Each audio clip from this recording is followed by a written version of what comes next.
오늘 저녁 주제는 예배고 내일 새벽 주제는 우상입니다. 그러니까 예배와 우상은 정반대 개념입니다. 그러니까 여러분이요, 우리는요 반대를 알면 또 반대를 정확하게 알 수가 있거든요. 그래서 동전의 앞과 뒤입니다. 예배와 우상은 동전의 앞과 뒤. 그래서 오늘 저녁 설교하고 내일 저녁 설교가 한 짝을 이루는 겁니다. 그래서 내일 새벽에도 여러분이 열심히 이렇게 좀 나와 주셨으면 하고요. 이제 예배라는 주제가 엄청난 주제예요. 우리 목사님이 이제 예배하게 또 학위를 가지고 계시고 그런데 저도 예배라는 주제로 거의 2시간씩 한 10번을 설교해야 되는데 그걸 줄 수 있으면 좀 이렇게 압축을 했습니다. 그래서 여러분과 같이 좀 나눴으면 합니다. 제가 이렇게 한번 시작을 하겠습니다. 여러분, 왜 새가 날까요? 새가 나는 이유가 뭘까요? 새가 하늘을 나는 이유가 뭘까요? 그러면 어느 분이 이렇게 얘기하더라고요. 날개가 있어서요 그러더라고요. 그럼 또 제가 여러분에게 묻죠. 여러분, 닭도 날개가 있는데 왜 닭은 날지 못합니까? 그러니까 여러분, 날개가 있어서 나른다, 뭐 어떤 부분에서는 맞지만 여러분 성경적이지 않아요. 성경에서는요 새가 나는 이유를 설명하고 있어요. 새가 왜 하늘을 날까? 나는 이유가 뭘까? 거기 한번 보십시오. 여러분 1번의 성경 구절 보세요. 하나님이 이르시되 우리의 형상을 따라 우리의 모양대로 우리가 사람을 만들고 그들로 바다의 물고기와 하늘의 새와 가축과 라는 말이 나와요. 여러분, 거기 새라고 하는 단어가 나오는데, 여러분 새라고 하는 단어가 나오는데 그냥 하나님이 새를 창조했다, 여러분 이렇게 해도 될 텐데 앞에 수식어가 붙어요. 새를 꾸며주는 수식어가 붙는데 뭐라고 붙느냐? 하늘의 새라 그래요. 다시 말하면 새와 하늘은 연결이 되어 있다는 거예요. 새와 하늘은요 연관이 되어 있다는 거예요. 그래서 왜 새가 나는 줄 아십니까? 새가 나는 이유가 뭔지 아세요? 제가 정답을 알려드릴게요. 하나님이 그렇게 만드셨어요. 아멘 하셔야 돼요. 다시요. 뭐라고요? 시작. 하나님이 그렇게 만드셨어요. 왜 새가 나느냐? 하나님이 새를 날도록 만들었어요. 그래서 여러분, 새 앞에 무슨 단어가 붙냐면 하늘이라고 하는 단어가 붙어요. 하늘의 새 그래요. 하늘의 새.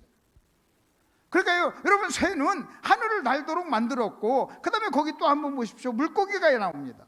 물고기 앞에는 바다의 물고기라 그래요. 바다라고 하는 이 단어와 물고기라고 하는 단어가 연결이 되어 있다는 거예요. 그래서 여러분, 왜 물고기가 물에서 헤엄을 칩니까? 하나님이 그렇게 만드셨어요. 그러면 여러분 보십시오. 여러분 새가 하늘을 날 때, 여러분 그 새는 지금 뭘 하고 있는지 아십니까? 여러분 저를 보세요. 하나님이 나를 이렇게 만들었습니다. 하나님이 나를 이렇게 만들었습니다. 그래서 지금 새는요 자기를 만든 하나님을 지금요 드러내고 있고 찬양하고 있고, 하나님이 나를 이렇게 만들었다는 거예요. 하늘의 새요. 근데 여러분, 하늘을 날아야 되는 새가 어느 날 날개가 문제가 생겨가지고 병이 생기고 고장이 나서 여러분 하늘을 날지 못한다고 해보십시오. 독수리인데 하늘을 날지 못해요. 여러분, 독수리인데 하늘을 날지 못한다면 여러분 그 새는요 독수리지만 독수리가 아니에요. 그리고 독수리인데 하늘을 날지 못하는 독수리는요 비참해요. 여러분, 그 독수리가 하늘을 날 때는 새의 왕입니다. 그러나 그 독수리가 여러분 문제가 생겨서 하늘을 날지 못할 때는요 심각한 거예요. 새가 하늘을 난다는 것은요 하나님이 창조한 목적대로 산다는 거예요. 근데 새가 하늘을 날지 못한다는 것은요 하나님이 창조한 목적대로 살고 있지 못하다는 거예요. 바다의 물고기예요. 여러분, 이 물고기가 물속에 들어가서 헤엄을 칠 때는 여러분 하나님을 드러내고 있고, 하나님이 나를 이렇게 만들었습니다. 여러분, 거기에는 자유함이 있어요. 거기에는 가장 아름다움이 있어요. 거기에는 놀라움이 있어요. 근데 여러분, 그 물고기가 물에서 나와서 여러분 여기에 길 위에 있다고 해보세요. 비참합니다. 살았으나 죽은 거예요. 여러분, 너무너무나 비참한 거예요. 그렇다면 여러분에게 한번 묻고 싶어요. 하늘을 날도록 하나님이 새를 창조했고, 바다에서 여러분 헤엄치도록 물고기를 창조했다면, 하나님이 저와 여러분 사람을 창조할 때 어떻게 창조했냐는 거예요. 새 앞에 하늘이라고 하는 단어 수식어가 붙듯이, 물고기 앞에 바다라고 하는 수식어가 붙듯이 여러분 사람 앞에 붙어야 될 수식어가 뭐냐는 거예요. 그걸 여러분이 아셔야 됩니다. 그걸 우리가 알아야 아하 우리가 어떻게 살아야 되는가 여러분 이것을 알 수가 있어요.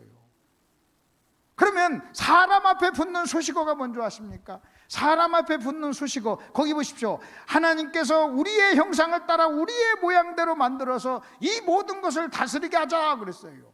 모든 것을 다스리게 하자. 그래서 하나님이 사람을 창조했는데 여러분 이 사람 앞에 붙는 첫 번째 수식어가 뭔지 아세요? 하나님은요 사람을 지도자로 창조했다는, 지도자로 모든 것을 다스리는 존재로 창조했어요. 그래서 우리가 여러분 하나님은요 저와 여러분을 하나님 대신 다스리도록, 그래서 하나님의 형상으로 만드는 거예요. 그 저와 여러분은요 어떻게 창조됐느냐? 지도자로 창조가 됐어요. 그래서 여러분이 인생을 성공하려면 반드시 지도자로 성공을 해야 돼요. 지도자로 성공. 여러분 이 지도자로 성공한다는 게 무슨 말인가? 여러분 이걸 말씀드릴게요. 여러분 보십시오. 여기 지금 독수리를 얘기해 봅시다. 독수리. 여러분 독수리가 어린 독수리를 태어납니다. 근데 어린 독수리를 태어나지만 하늘을 날지는 못해요. 하늘을 날지는 못하지만 그 독수리 속에는 하늘을 날 수 있는 가능성이 하나님이 그 새에게 줬던 거예요. 지금 비록 태어나서 어려서 새끼라서 하늘을 날지 못하지만 여러분 그 새는 독수리예요. 이제 시간이 흐르고 이제 어떤 과정이 지나가면요 여러분 그 새는요 하늘을 날 거예요. 지금은 날지 못하지만 결국 여러분 보십시오. 그 독수리에게는 하늘을 날 수 있는 뭘 주셨느냐? 가능성을 줬어요. 가능성. 여러분 여기 병아리가 있다고 해봅시다. 병아리를 독수리 훈련소에 집어넣는다고 해서 하늘을 나는 건 아니에요. 근데 여러분 여기 독수리는요, 여러분 이 독수리는 태어나면서부터 하나님께서 그 새 속에 하늘을 날 수 있는 그 가능성, 특성을 주신 거예요. 여러분 우리가 어린아이로 태어납니다. 여러분 어린아이로 태어나기 때문에 여러분 다른 사람의 도움을 받아야 돼요. 도움을 받지 못하면 죽어요. 연약해요. 그러나 그 어린아이 속에 무슨 가능성이 있느냐? 이 독수리 속에 하늘을 나는 가능성이 하나님께서 심어줬듯이 여러분 어린아이 속에 뭐 있느냐? 지도자로서의 가능성이 그 속에 있는 거예요. 오늘은 어린아이로 태어나서 부모의 돌봄을 받아야 되지만 어느 날 시간이 지나가고 어느 과정이 지나가고 시간이 지나가면 여러분 그 어린아이는 결국 지도자가 될 거예요. 어린 독수리가 시간이 지나서 하늘을 날듯이 여러분에게서 태어난 여러분의 어린 자녀가 어느 날 시간이 흘러가면요 뭐가 되는 줄 아십니까? 지도자가 돼요. 여러분 지도자가 된다는 말은 무슨 말인 줄 아십니까? 따르는 사람이 있다는 거예요. 여러분이 아버지가 된다는 것은 지도자가 됐다는 거예요. 내가 어머니가 된다는 것은 지도자가 됐다는 거예요. 여러분 내가 남편이 됐다는 것은 지도자가 됐다는 거예요. 그러니까 만일 여러분이요 지도자로서 성공하지 못하잖아요. 그럼 여러분은요 인생을 실패한 거예요. 만일 여러분이요 아버지로서 실패하잖아요. 그럼 인생을 실패한 거예요. 여러분이 남편으로서 여러분이 성공하지 못하잖아요. 그럼 여러분 인생을 실패한 거예요.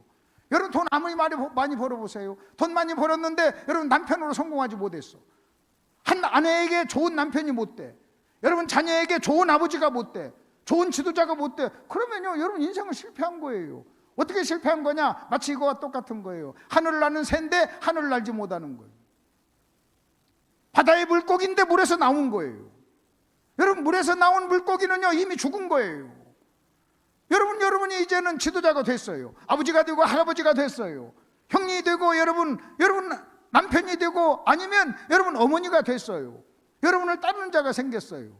근데 문제는요 여러분이 지도자로서 성공하고 있냐는 거예요. 다시 말하면 좋은 아버지냐는 거예요. 좋은 남편이냐는 거예요. 좋은 어머니냐는 거예요. 좋은 할아버지냐는 거예요. 그러니까 여러분 문제는 내가 지도자로서 성공하고 있느냐는 거예요. 지도자로서 성공하고 있느냐는 거예요. 그러면 저와 여러분이 지도자로서 하나님은 하나님의 형상으로 우리를 지도자로 만들었는데 지도자로서 성공하려면 어떻게 해야 되느냐? 어떻게 해야 되는지 아십니까? 아주 간단해요. 저는요 제가 남편이에요. 한 여자의 남편, 한 여자의 내가 지도자예요. 내가 지도자로 남편으로 성공한다는 것은 뭔지 아십니까? 아내를 사랑하는 거예요. 내가 돈을 많이 벌어서 남편으로 성공하는 게 아니에요. 여러분 좀 내가 돈을 조금 덜 벌었다 할지라도 좀 가난하다 할지라도 내가 정말로 아내를 사랑하면 나는요 지금 남편으로서 성공한 거예요. 여러분, 여러분의 남편이 능력이 있어가지고 돈 많이 벌지만요, 여러분 간음하고, 아니면은 여러분 아내를 맨날 폭력으로 다루고 아내의 마음을 아프게 하고 좋은 남편이 되지 못한다면요, 그 사람은요 인생을 실패한 거예요. 실패한 거예요. 실패한 거예요. 그러니까 문제는 뭐냐, 여러분이 우리가 지도자가 된다는 말, 그래서 저와 여러분은요, 내가 좋은 지도자. 근데 이제 문제는 여러분 이겁니다. 우리가 어린아이로 태어났어요. 지도자는 아니야. 근데 지도자의 가능성을 하나님이 그 속에 주었어. 시간이 흘러가요. 그러면 결국은 지도자가 돼요. 시간이 흘러가면 지도자가 돼요. 문제는요, 좋은 지도자냐 그렇지 못한 지도자냐, 이 차이예요. 결국 시간이 흘러가면요, 여러분 여기 어린아이로 태어났어요. 조금 시간이 지나가면 동생이 태어나요. 여러분, 동생이 태어났다는 건 이미 지도자라는 거예요. 형, 오빠 하면서 따르잖아요. 나를 따르는 사람이 있는 게 지도자예요. 여러분, 좀 시간이 흘러요. 이제는요, 여러분 내가 결혼해서 남편이 돼요. 지도자예요. 한 여자가 자기의 모든 걸 걸고 나를 따르잖아요. 여러분, 아버지가 돼요. 지도자예요. 근데 여러분 생각해 보세요. 지도자인데 아버지인데 어떤 아버지가 성공한 아버지냐? 아들을 사랑하는 아버지. 근데 여러분, 어떤 아버지가 아들을 향해서 막 폭력을 행사해요. 아들이 막 그냥 죽을 때까지 때려요. 그래서 아들을 죽였어요. 여러분, 그 아버지가 성공한 아들이냐는, 저 지도자냐는 거예요. 그러니까 저와 여러분이 인생을 성공하려면 하나님이, 새 앞에 하늘의 새, 물고기 앞에 바다의 물고기, 여러분 사람 앞에 무슨 단어가 붙느냐? 지도자. 그래서 여러분은요, 여러분, 저는 제 자신이 한번 생각해 봐요. 제가요, 아버지로서 성공하고 남편으로서 성공하고 그 다음에 목사로서 성공하면요, 인생을 성공한 거예요. 저는 세 가지예요. 남편, 아버지, 목사예요. 내 아내에게는 남편이고 내 자식에게는 아버지고 우리 성도에게는요, 내가 목사예요. 복잡할 것 없어요. 복잡할 것 없어요. 그래서 내가 좋은 남편이 되고, 여러분 좋은 아버지가 되고, 그 다음에 내가 좋은 성도가 되면, 여러분 나는요 인생을 성공하는 거예요. 근데 여러분, 좋은 아버지, 좋은 남편, 좋은 목사가 된다는 게 무슨 말이냐? 뭐 공부를 많이 하냐? 무슨 능력이 있어가지고 막 그냥 빌딩을 막 사느냐? 여러분, 그런 얘기가 아니에요. 아주 간단해요. 정말로 진실하게 아내를 사랑하는 남편, 정말로 자식을 사랑하는 여러분 부모, 여러분 성도를 사랑하는 목사가 된다면요, 여러분 인생을 성공하는 거예요. 그러니까 만약 여러분요 사랑에 실패하잖아요. 사람을 사랑하는데 실패하면 여러분은요 다 실패하는 거예요. 인생을 다 실패하는 거예요. 여러분 주변에 사람을 사랑하지 않고 인생을 성공한 사람이 있나요? 여러분, 부부가 살다가 여러분 부부 사이에 성공하지 못한다, 부부에 문제가 생긴다, 그 말은요 다른 거 없어요. 서로 사랑하는데 실패했다는 거예요. 서로 사랑하는데 실패했다는 거예요. 내가 남편으로서 실패했어, 사랑하는데 실패한 거예요. 내가 만일 아버지로서 실패했어, 여러분 자식을 사랑하는데 실패한 거예요. 그러니까 여러분이 무슨 생각을 하셔야 되냐면요, 하나님이 나를 지도자로 창조했어. 그래서 내가 지도자로 성공하기 위해서는 뭐 하면 된다? 사랑하면 된다. 아멘? 사랑하면 된다. 그러면 나는, 그 다음에 또 하나, 여러분 사람 앞에 또 하나 붙는 또 하나의 수식어가 있어요. 여러분이 반드시, 여러분 우리가 인생을 성공하기 위해서는 또 하나 우리가 붙는 수식어가 하나 있는데, 그게 뭔지 아십니까? 하나님은요, 여러분 이 붙는 수식어가 예배예요. 예배. 하나님은 저와 여러분을 예배자로 창조했어요. 새 앞에 하늘이 붙듯이, 물고기 앞에 바다가 붙듯이, 모든 사람 앞에는요 예배라고 하는 단어가, 하나님은요 저와 여러분을 뭘로 창조했다고요? 예배자로 창조했어요. 그래서 저와 여러분이 인생을 성공하려면 예배에 성공해야 돼요. 여러분 예배, 하나님을 예배하는데 여러분 우리가 성공하지 않는 한 인생을 성공할 수는 없어요. 인생을, 여러분 예배에 실패하잖아요. 여러분 예배에 실패하면요 여러분 인생을 실패하는 거예요. 그래서 우리는 예배에 성공을 해요. 오늘 그래서 예배에 대한 이야기를 여러분하고 좀 할 겁니다. 예배에 성공해야 돼요. 예배. 왜? 하나님이 우리를 뭘로 만드셨기에? 예배자로. 왜 하나님이 저와 여러분을 예배자로 만들었어요? 저와 여러분을 통해서 예배를 받으시려고. 뭘 받으시려고요? 예배를 받으. 하나님이 인간을 창조한 목적이, 여러분 우리를 예배자로 창조했다는 것은 우리를 통해서 예배를 받으시기를 원했다는 거예요. 그러니까 여러분 예배에 성공하지 않고 어떻게 우리가 인생을 성공할 수 있냐는 거예요. 여러분, 신앙생활을 잘한다는 것은 뭐냐? 우리가 예배자가 되는 거예요. 예수를 잘 믿는다는 것은 뭐냐? 여러분, 예배자가 되는 거예요. 여러분이 진정한 예배자가 되지 않고 여러분 신앙생활을 잘한다? 진정한 예배자가 되지 않고 여러분 인생을 성공한다? 불가능한 겁니다. 불가능해요. 여러분 보십시오. 내가 만일 뭐 목사도 될 수 있고 장로도 될 수 있고 권사도 될 수 있고 집사도 될 수 있고 선교사도 될 수 있어요.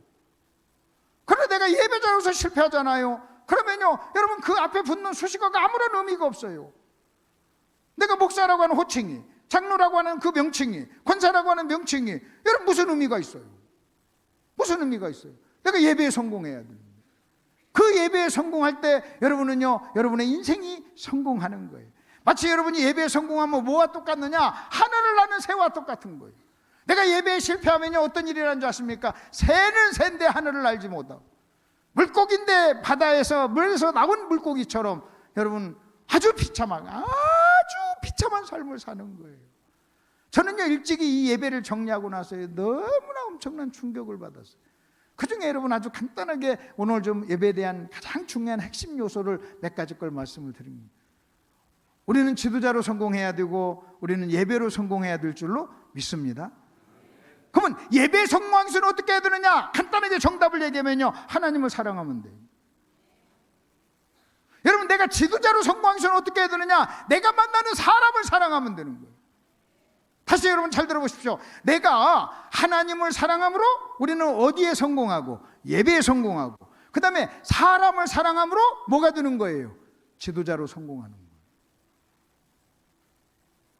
하나님을 사랑하는 것이 예배로 나타나고, 여러분 사람을 사랑하는 것이 지도자로 나타나는 거예요.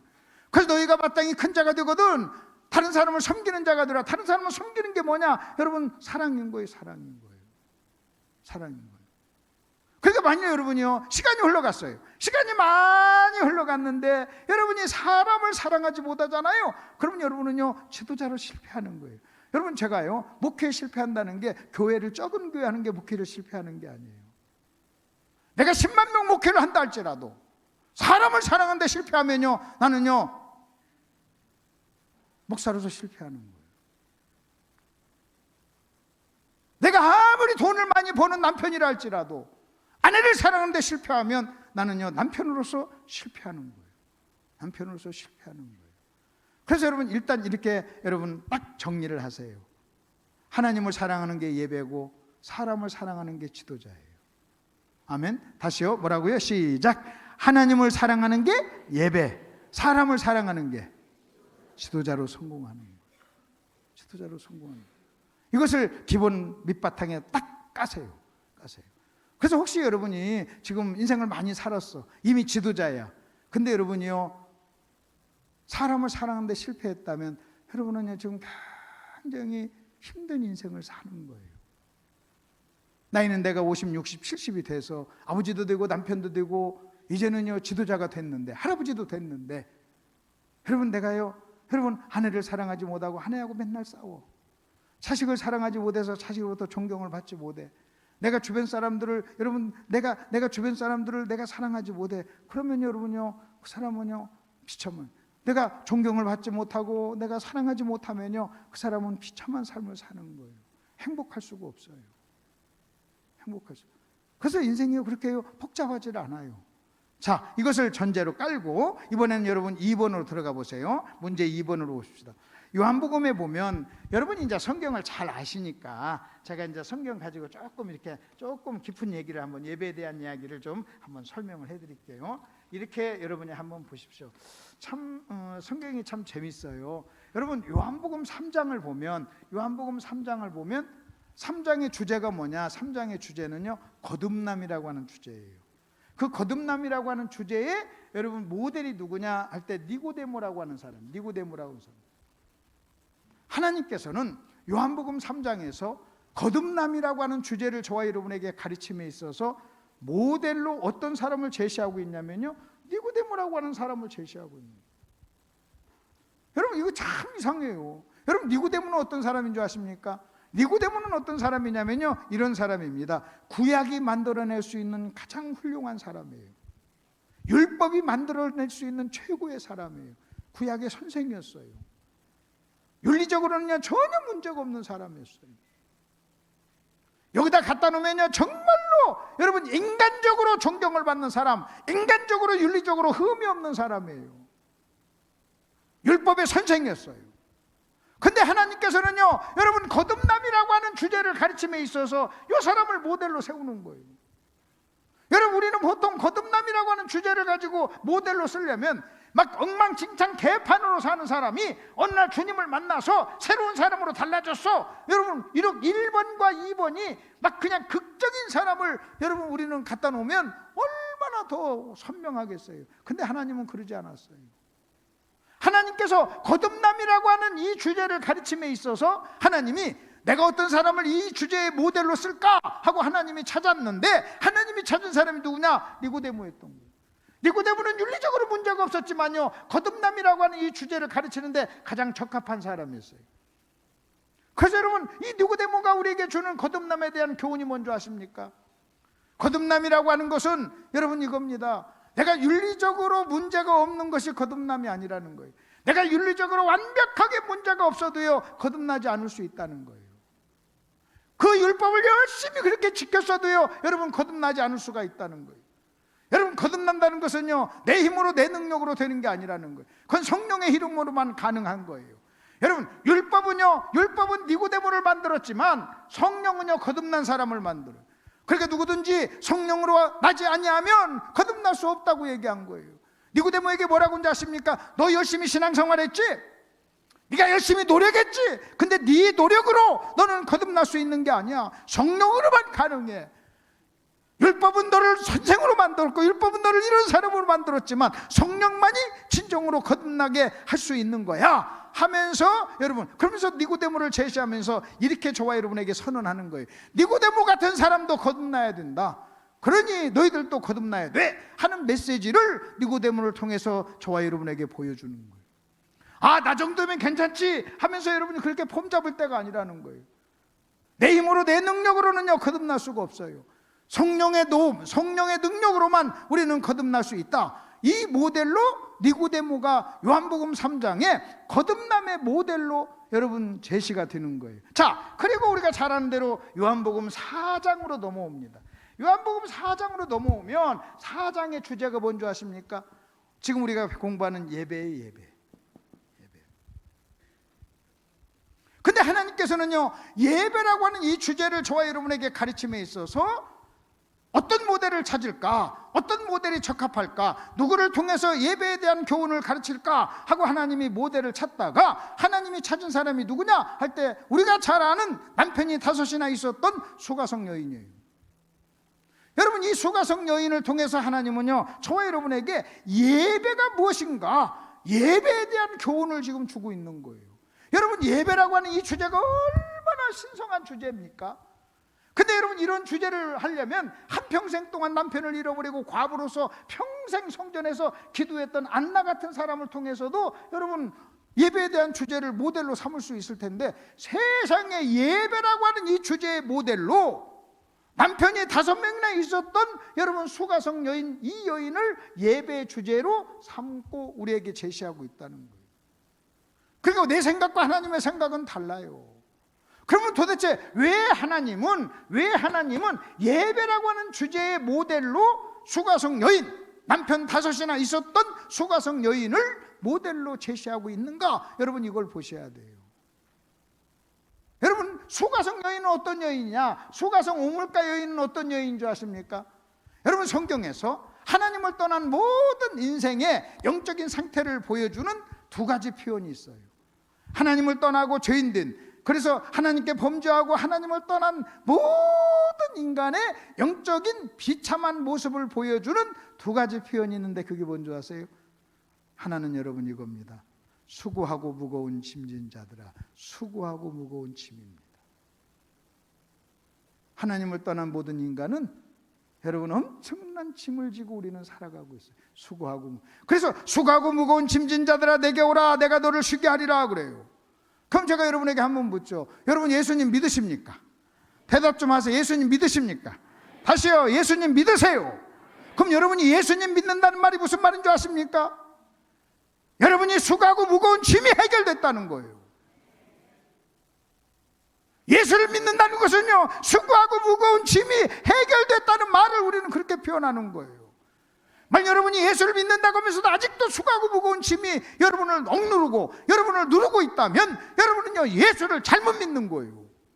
우리 주님이 뭐라고 그랬어요? 수고하고 무거운 짐진 자들아 내게 오라, 내가 너희를 쉬게 하리라고 그랬잖아요. 그럼 여러분에게 다시 한번 묻죠. 여러분 예수님 믿으십니까? 자, 그러면 여러분의 마음속에 안식이 있으십니까? 여러분의 마음속에 여러분 그 짐이 해결됐습니까? 여러분 마음에 쉼이 있냐는 거예요. 마음의 쉼이. 나는 예수님 때문에 내 짐이 해결됐습니다. 나는 예수님 때문에 내 마음에 쉼이 있습니다.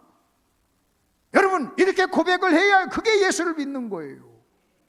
여러분 예수를 믿는다고 하면서도 여전히 수고하고 무거운 짐에 눌려서 억눌려 가지고 여러분 비참하게 산다면 그것은요, 예수 믿는 게 아니에요.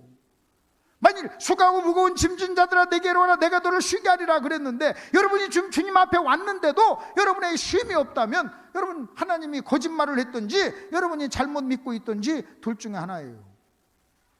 저는요, 제가 자신이 한번 생각해 보는 거예요.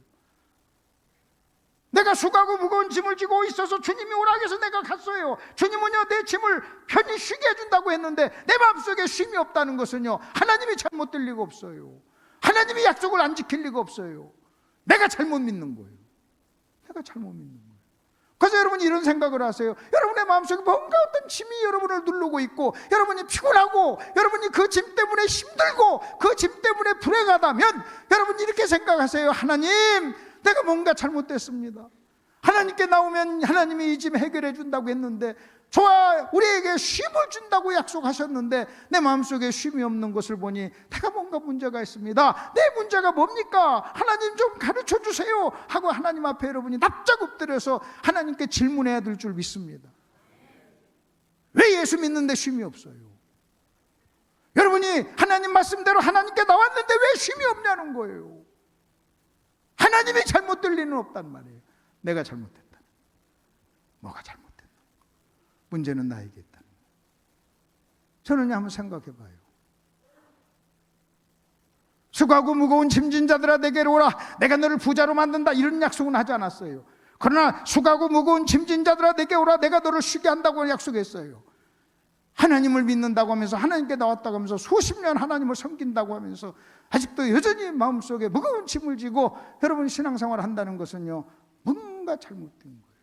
뭔가 잘못된 거예요. 뭔가 잘못된 거예요. 아멘? 뭔가 잘못된 거예요. 하나님이 잘못될 리가 없어요. 내가 잘못 믿는 거예요. 그 다음에 또 하나, 성경에서는요, 하나님을 떠난 인간에 대한 또 하나의 표현이 뭔지 아십니까? 또 하나의 표현이 있어요. 수고하고 무거운 짐진 자들아 내게로 오라. 또 하나의 표현이 뭔지, 목마른 자들아 내게로 오라 그랬어요. 뭐라고요? 너희 목마른 자들아 내게로 오라. 여러분 보십시오. 자, 수고하고 무거운 짐진 자들아 내게로 오라. 또 하나는요, 목마른 자들아 내게로 오라 그랬어요. 그러면 하나님은요, 저와 여러분의 인생의 목마름을 해결해 주시겠다는 거예요. 그리고 여러분, 우리는 하나님께 왔어요. 아멘? 우리는 하나님께 왔어요. 여러분, 우리가 하나님께 왔잖아요. 내가 신앙생활 한다는 것은 하나님께 온 거잖아요. 그럼 또 여러분에게 한번 묻겠습니다. 여러분 인생의 목마름 해결했나요? 여러분 정말로 여러분의 인생의 목마름을 해결했냐는 거예요. 인생의 목마름을 해결했냐는 거예요. 저는요, 무슨 생각하냐면, 저는 목사로서 여러분 교회 예수를 믿는다고 하면서도 아직도 목마름을 해결하지 못하고 껄떡껄떡거리고 목마름 때문에 너무 여러분 그냥 껄떡거리는 그런 성도의 모습을 보면요, 너무나 안타까움이 있는 거예요. 우리 주님이 약속했잖아요. 그러면 여러분 이 여인은 어떤 여인이냐? 여러분 이 여인은요, 목마른 여인의 대표적인 모습이에요. 하나님을 떠나서 죄인된 인간의 모습, 하나님을 떠나서 인생의 목마름을 가지고 살아가는 그런 대표적인 모습을 우리는요, 이 여인에게서 보는 거예요. 여러분 이 여인은요, 목말랐어요. 너무너무나 목이 말라가지고요, 여러분 우물가에 온 거예요. 근데 여러분 이 여인을 통해서 우리에게 지금 주는 교훈이, 가장 큰 교훈이 뭔지 아십니까? 지금 예수님은 수가성 여인을 통해서 예배라는 교훈을 가르칩니다. 예배가 뭐냐? 결론적으로 먼저 말씀드리면 예배는 뭔지 아세요? 인생의 목마름에 대한 하나님의 해결책이에요. 다시요, 인생의 목마름에 대한 하나님의 뭐라고요? 해결책. 만약 여러분이 진정한 예배자가 된다면 여러분의 목마름은 해결된 거예요. 근데 여러분요, 예배자가 되지 못했다는 것은요, 여러분, 내가 만일 목마름이 있다는 것은 예배자가 되지 못했다는 거예요. 여러분, 이 여인을 보세요. 여러분, 이 여인은요, 그 목마름 때문에 그 목마름을 해결하려고요, 남편 이 남자한테 시집을 갔어요. 근데 이 남자가 내 목마름을 해결해 주지 못해. 그 남편을 바꿨어요. 여러분, 역시 이 남자가 나를 해결해 주지 못해. 또 바꿨어요. 또 바꿨어요. 또 바꿨어요. 5이나 바꿨어요. 근데 지금 사는 이 남자도요, 여러분, 내 목마름을 해결해 주지 못해요. 여전히 목마른 거예요. 여전히 목마른. 우리 주님께서 이 여인을 통해서 우리에게 상징적으로 보여주는 게 있어요. 우리 주님이 여인에게 뭐라고 하는지 아십니까? 이 물을 먹으면 또다시 목마르려니와 그래요. 이 물을 먹으면 또다시 목마르려니와, 내가 주는 물을 먹으면 영원히 목마르지 않는다 그랬어요.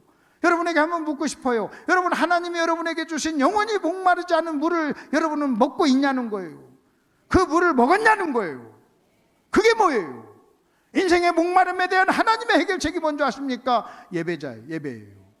그러니까 내가 진짜로 예배자가 되잖아요. 그러면요, 인생의 목마름이 해결돼요. 갈증이 해결돼요. 그 다른 물을 껄떡거릴 필요가 없어요. 저는요, 예수 믿으면서도요, 주여 돈 주세요, 돈 주세요, 돈 주세요, 막 돈에 껄떡거리는 모습을 보면요, 저 양반은 인생의 목마름을 돈 가지고 해결하려고 하는 거예요. 그러면 원하는 돈 해결 받았다고, 원하는 돈 가졌다고 여러분 그 목마름이 해결될까요? 여러분 주변에, 여러분 예수 잘못 믿으면서도 부자인 사람 보세요. 목마름이 해결됐습니까? 그래서 그 돈 부자가 돼가지고 행복했습니까? 그런 거 아니에요. 그런 거예요. 그래서 여인을 통해서 저와 여러분에게 준 예배에 대한 가장 중요한 교훈은 뭐냐? 여러분, 예배야말로 인생의 목마름. 그래서 여러분요, 여전히 예수 믿으면서도 여전히 내가 목마르면 무슨 생각을 하셔야 되냐면, 내가 지금 예배를 성공하고 있는가? 내가 진짜 예배자가 되고 있는가? 예배를 드리고. 여러분, 이 여인을 보세요. 예수님을 만났어요. 이제는요, 모든 게 해결이 됐어요. 이제는요, 해결이 돼서 기뻐하면서 뛰어나가는 모습을 봅니다. 자, 그러면 이제 이 여인을 통해서 예배에 대한 교훈 한두 가지 것만 잠깐 먼저 봅시다. 여러분, 이 여인이 예수님께 질문을 합니다. 뭐라고 질문하는가? 2번 보세요. 2번의 문제 보십시오. 우리 조상들은, 지금 여인이 예수님께 하는 질문이에요. 우리 조상들은 이 산에서 예배하였는데 당신들의 말이란 뭐냐? 유대인들이에요. 유대인들은 그래요. 여러분, 우리 조상들은, 이방인 우리는 여러분 이 산, 그리심산 이 산에서 예배를 드렸는데 유대인들은 예루살렘에서 드려야 한다는 거예요. 그래서 이렇게 지금 묻는 거예요. 자, 우리 조상들은 이 산에서 예배하였는데 당신들의 말은 예배할 곳이 예루살렘에 있다 하더이다 하고 지금 묻는 거예요. 여러분, 이 여인은 지금 무엇을 묻고 있느냐? 예배의 장소를 묻고 있어요. 예배의 장소, 어디서 드려야 됩니까? 이 말이에요. 우리 조상들은 이 산에서, 유대인들은 예루살렘에서. 근데 도대체 예루살렘에서 드려야 됩니까? 이 산에서 드려야 됩니까? 이런 거예요. 만약 여러분요, 자, 이번에 부흥회 합니다. 부흥회 하는데 어디서 예배 드립니까? 본당에서 드립니까? 몇 층, 1층에서 드립니까? 하고 묻는 거나 마찬가지예요. 그러면 여러분 보세요. 지금 예수님은 이 여인이 예배의 장소를 물어요. 예배의 장소를 물을 때 여러분 대답하면 돼요. 여러분 정답이 뭔지 아십니까? 예루살렘이에요. 하나님은요, 예루살렘에 성전을 지어놓고 여기서 만나자고 약속했던 거예요. 여기서 만나자. 단 데 가지 말라. 그래서 유대인들은요, 어디에 살든 1년에 3번은요 반드시 예루살렘까지 와서 거기서 예배를 드렸던 거예요. 하나님이 선정하고 하나님이 말씀한 장소였어요. 그럼 여러분 간단하게 이렇게 대답하면 됩니다. 여러분, 예수님은 그 여인에게 예루살렘에서 드려야지, 하나님이 예루살렘에서 드리라고 그랬어, 예루살렘에서 만나자고 했어, 그게 정답이야 하고 그렇게 얘기하면 되는데, 우리 주님의 답이요 참 희한해요.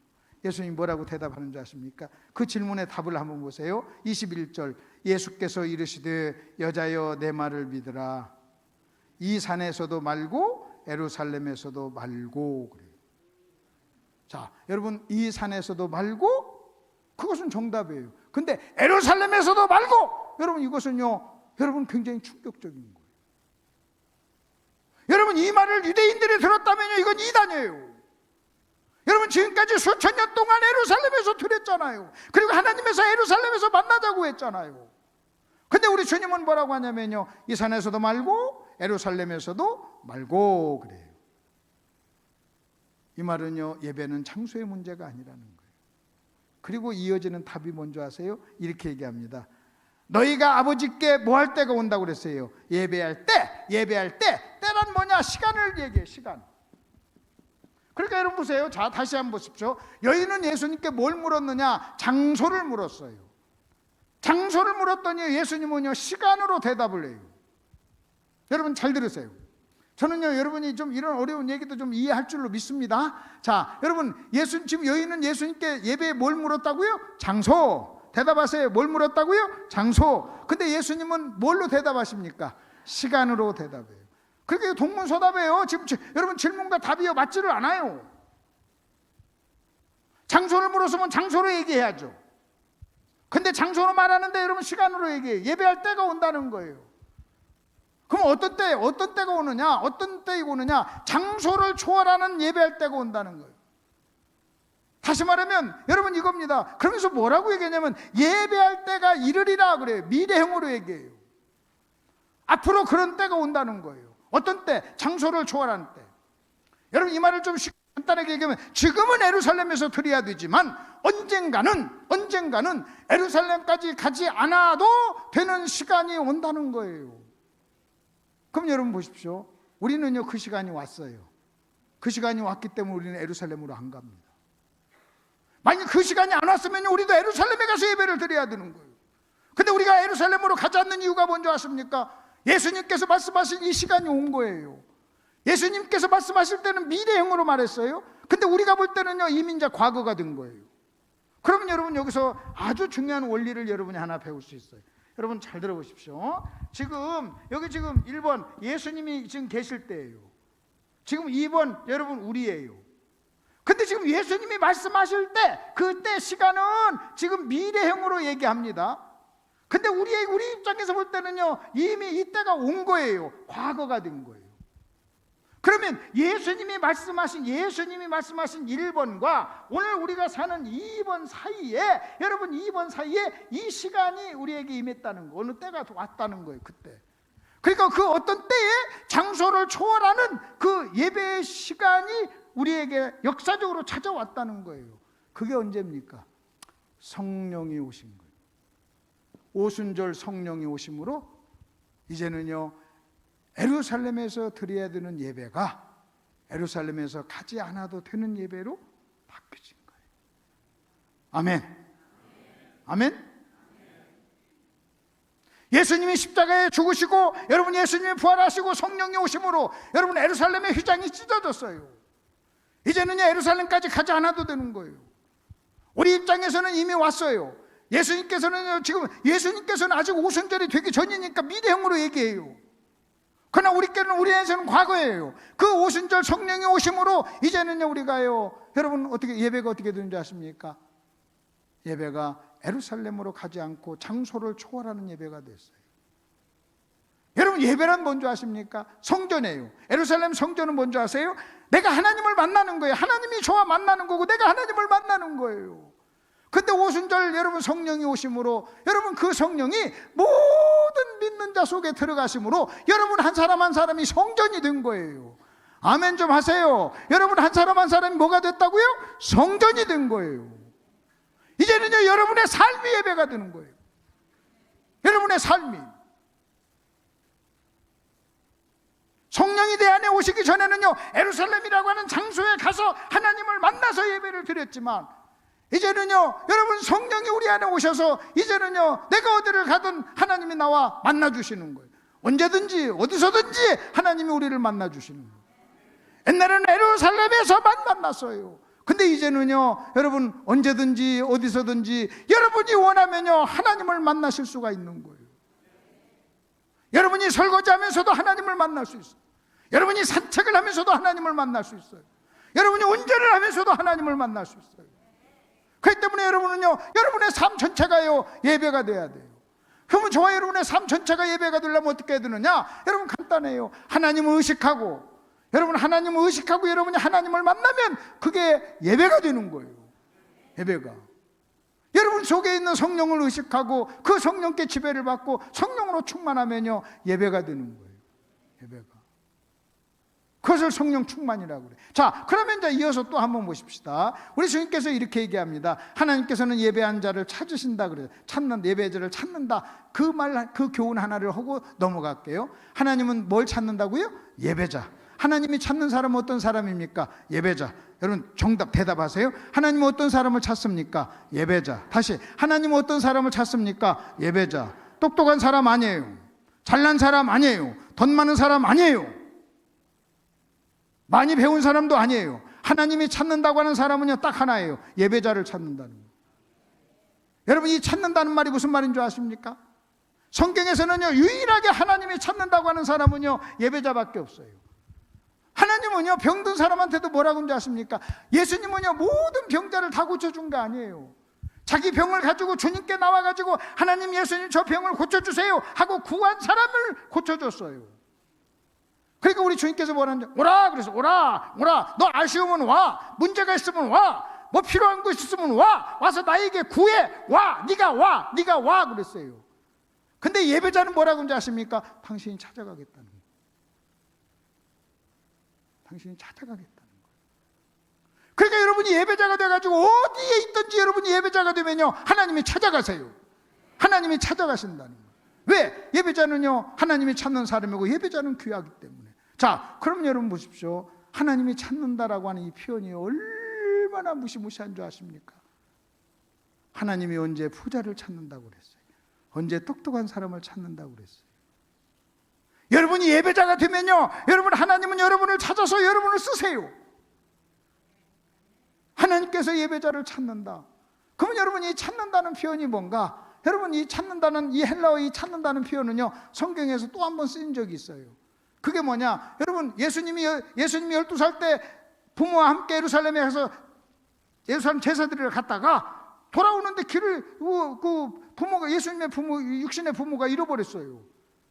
그 다시 하룻길 왔다가 사흘길 올라가면서 다시 예수를 찾았어요. 그때 그게 찾는다는 표현이에요. 여러분 이 찾는다라고 하는 헬라어 원어의 의미가요 여러분 이겁니다. 자식을 잃어버린 부모가, 길을 잃어버리고 자식을 잃어버린 부모가 그 자식을 찾을 때 쓰는 표현이 바로 찾는다는 거예요. 만약 여러분이요 하나밖에 없는 아들을 잃어버렸다고 해보세요. 5살 먹은 하나밖에 없는 아들을 잃어버렸어요. 어떻게 찾아요?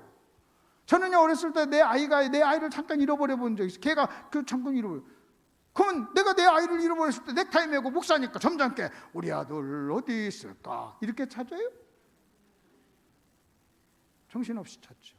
찾을 때까지 찾죠. 하나님은요 예배자를 그렇게 찾는다는 거예요. 어떻게? 잃어버린 자식을 찾는 엄마의 마음을 가지고 찾는다는 거예요. 부모의 마음을 가지고 찾는다. 언제? 찾을 때까지. 얼마나 귀합니까? 그럼 또 이 찾는다는 표현이 뭔가 또 한번 설명해 드릴게요. 제가 40살 먹은 총각이에요. 그럼 제가 찾는 사람은요 저하고 결혼할 대상자를 찾아요. 내가 40살 먹은 노총각이니까 나도 결혼하고 싶어. 그래서 결혼할 대상을 찾아요. 그래서 어디 가면 혹시 내가 결혼할 사람이 없는가 둘레둘레 찾아요. 그런데 우리 목사님이 저한테, 그래 목사님 우리 교회에 사람 많습니다. 우리 교회 오세요. 목사님 찾는 사람 있을 거예요. 그래. 그래서 목사님 교회를 와봤어요. 교회 이름이 광주 성결교회더라고요. 딱 갔더니요 세상에 10만 명이 있어요. 아니 여러분 교회가 10만 명이라는데 왜 아멘을 안 하셔? 줄여버려?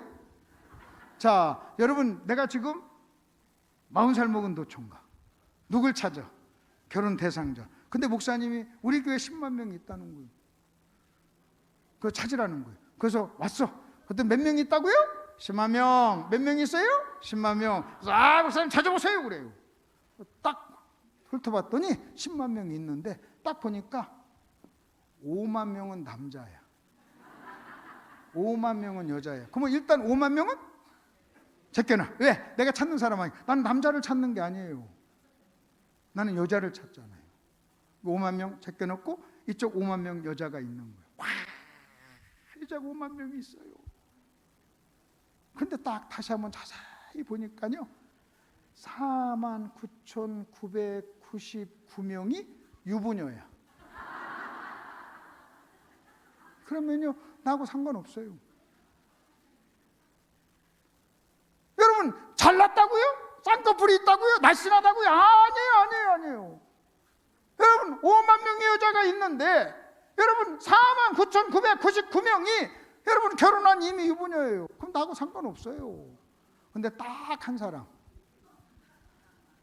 39살 먹은 노처녀, 본인도 결혼하겠대. 그럼 여러분 보세요.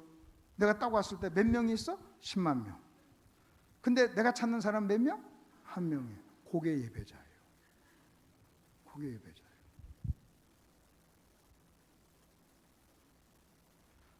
우리 교회는 사람이 많으니까. 여러분, 예배자를 찾는다는 얘기는요, 여러분 예배자가 적다는 얘기를 의미하는 거예요. 여러분 보십시오. 지금 우리나라 현실도요, 여러분 직장을 찾는 사람한테는요, 직장을 찾는 사람 입장에서는요, 직장이 없다고 그래요. 일할 곳이 없다고 그래요. 근데 사장님한테 물으면요, 사람이 없다고 그래요. 그래서 동남아시아에서, 저 베트남에서, 여러분 태국에서 사람들 데려다가 써요. 일할 사람이 없다고 그래요. 여러분, 일하는 사람의 입장에서는요, 일할 데가 없다고 그래요. 일할 때 일자리가 없다고 그래요. 그러나 여러분 보세요. 사장님한테 한번 물어보세요. 사람을 쓰는 사람의 입장에서 한번 물어보세요. 뭐가 없다고 그래요? 사람이 없다고 그래요. 알바할 사람이 없어요. 일할 사람이 없어요. 그래요. 저 시골로 가면요, 일할 사람이 없어서 농사를 못 짓겠다는 거예요. 일할 사람이 없어서 여러분 사업을 못 하겠다고 하는 거예요. 그럼 여러분 보세요. 하나님이 예배자를 찾아요. 그럼 주일날 여러분 여의도에 가면요, 60만 명이 모인대요. 찾을 게 뭐가 있어요? 예배당 앞에 앉아 있으면 그냥 수천 명이 오는데, 우리 주님은요, 주일날 11시에 예배 드린다고 와가지고 앉아있는 모든 사람이 다 예배자가 아니라는 거예요. 여러분, 여기 10만 명이 있지만 내가 찾는 사람이요, 여러분 10만 명이 아니라는 거예요. 여기 5만 명이 있지만 내가 찾는 사람이요, 5만 명이 아니라는 거예요. 우리 주님이 이렇게 제자들에게 물어요. 누가 내 옷에 손을 댔느냐 물어요. 그러니까 제자들이 뭐라고 대답한 줄 아십니까? 너무나 많은 사람이 됐습니다. 이 사람 저 사람 저 많은 사람이 됐습니다. 우리 주님 뭐라고 한 줄 아세요? 아니다, 한 사람이 됐다 그래요. 사람들은요, 많은 사람이 예수님의 옷에 손을 댔다고 얘기하지만 우리 주님께서는 뭐라고 얘기한 줄 아십니까? 정말로 믿음으로 내 옷에 손을 댄 사람은 한 명이라는 거예요. 아멘? 한 명이라는 거예요. 저는요, 부흥회를 제가 평생 부흥회를 했습니다. 제가 평생 부흥회를 하면서요, 제가 배운 원리가 있어요. 여러분, 어쩌면요, 이번 부흥이 여러분 중에 어떤 한 사람 때문에 내가 온 거예요. 어떤 한 사람. 그것을 저는요, 그 사람은 임자라고 그래요. 그 한 사람 때문에 내가 오고, 목사님이 동원되고, 수많은 부목사님들이 동원되고, 찬양단이 동원이 되는 거예요. 여러분, 쉽지. 인간적으로 보면요, 여기 모여있는 모든 사람이 다 1000명이면 1000명이 다 은혜 받았으면 좋겠죠. 근데 그렇지 않아요. 여러분, 예를 들어서 봅시다. 여러분, 여기 1000명이 모였어요. 여러분, 999명이 은혜 받아서 다 뒤집어졌어요. 근데 본인이 은혜를 못 받아요. 그럼 그 본인한테는요, 아무런 의미가 없는 부흥이에요. 자기가 은혜를 못 받았는데. 근데 반대로 여러분 보세요. 999명이 은혜를 못 받았어요. 근데 내가 은혜를 받았어요. 그러면 나한테는요, 전생에, 내 평생에 잊혀지지 않는 부흥이가 되는 거예요. 여러분, 한 사람 한 사람이 그런 사람이 돼야 될 줄 믿습니다. 어쩌면 그 한 사람 때문에 제가 온 거예요. 한 사람 때문에 제가 온 거예요. 그럼 여러분, 한 사람 한 사람이, 여러분 그 한 사람이 되면 되는 거예요. 그래서 여러분이 저한테 이렇게 말해야 되는 거예요. 목사님, 이번 부흥회는 저를 위한 부흥이었습니다. 목사님, 이번 부흥회는 저를 위한 부흥이었습니다. 여러분 눈에요, 여러분 999명이 안 보이고, 이번 부흥회는 저를 위한 부흥이었습니다. 담임 목사님 감사합니다. 저를 위해서 부흥회를 열어주시고, 강사님 감사합니다. 저를 위해서 부흥회를 너무너무 감사합니다. 여러분, 만일 그 한 사람의 입에서 이렇게 고백할 수 있다면요, 그 사람은요, 평생 잊을 수 없는 부흥회가 되는 거예요. 여러분이 그렇게 기도하셔야 되는 거예요. 하나님, 이번 부흥회는 저를 위한 부흥입니다. 내가 나를 위한 부흥입니다. 이렇게. 저는요, 여러분, 만일 여러분이요, 그렇게 만일 딱 꽂혀가지고 부흥이가 그 사람의 생애에 나를 위한 부흥이었어. 다른 사람이 은혜를 받든 뭐하든 시험 늘든 말든 그게 뭐 신경 쓸 게 뭐가 있어. 이번 부흥회는 나를 위한 부흥이었어. 여러분 이렇게 생각한다면요, 그 사람은요 이 부흥회를 통해서 운명이 바뀌어지는 거예요.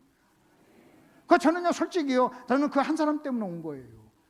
그래서 어떤 사람 쭉 보면요 한 사람이 보여요. 그 누가 나한테 이번에 목사님 저를 위한 부흥이었습니다. 그럼 제가 한번 해봐요.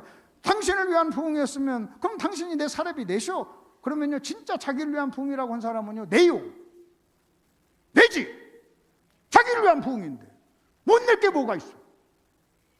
그렇게 얘기했을 때 그것도 못 낼 정도면요 그게 무슨 자기를 위한 부흥이에요. 여러분 한번 가만히 한번 생각해 보세요. 여러분 내가 부흥회를 했을 때 내 앞에 많은 사람이 앉아있으면 기분 학상으로는 좋아요. 막 아멘 하고 막 기분 학상 좋아요. 내가 오늘 어느 교회 가가지고 앉았는데 내가 수천 명이 모였어. 기분은 좋아요. 그러나 여러분 잘 보세요. 제가요 평생을 다니면서 제가 경험한 게 뭔지 아십니까? 어떤 한 사람 진짜 여러분 모두 받는 은혜는요 보편 일반적인 은혜라고 그래요. 근데 한 사람이 받는 은혜는요 특별한 은혜예요. 특별한 은혜. 저는요 여러분 한 사람 한 사람이 그런 특별한 은혜를 받으시기를 바랍니다. 그 한 사람이 되시기를 바랍니다. 그냥 아멘 하세요. 사례비 내라고 하지 않을 테니까 아멘 해보세요. 여러분 한 사람이 그런 사람이 되시기를 바랍니다. 사례비 내라고 않는다니까. 안 내도 주실 거니까. 그 대신 여러분 아멘을 하시라는 거예요. 그러면 여러분 이번 부흥회는 나를 위한 부흥이야. 그리고 탁 꽂혀가지고 미쳐버렸는데 여러분 그 사람에게 여러분 내일 새벽에 오세요, 내일 오전에 오세요, 내일 저녁에 오세요 그렇게 사정할 필요가 있어요? 무슨 소리예요? 무슨 소리예요? 여러분 그렇게 딱 꽂혀서 여러분의 인생이요 이 부흥회를 계기로 인생이 확 한번 달라져서 여러분 전혀 다른 사람이 돼야 여러분 은혜 받는 거 아닙니까? 그래서 여러분이 기도하세요. 하나님, 내가 이번 부흥회는 저를 위한 부흥이었습니다.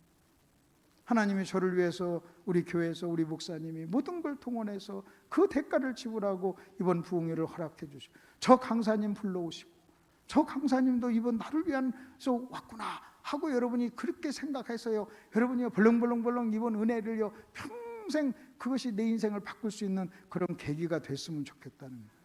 하나님은 누굴 찾는다고요? 예배자. 그리고 여러분이 예배자가 되잖아요. 그러면요 하나님이 여러분이 예배자가 되면 여러분을 찾아서 그 사람을 쓰시는 거예요. 하나님 편에서 볼 때 가장 소중한 사람이 누구냐? 예배자예요. 왜? 찾는 사람입니다.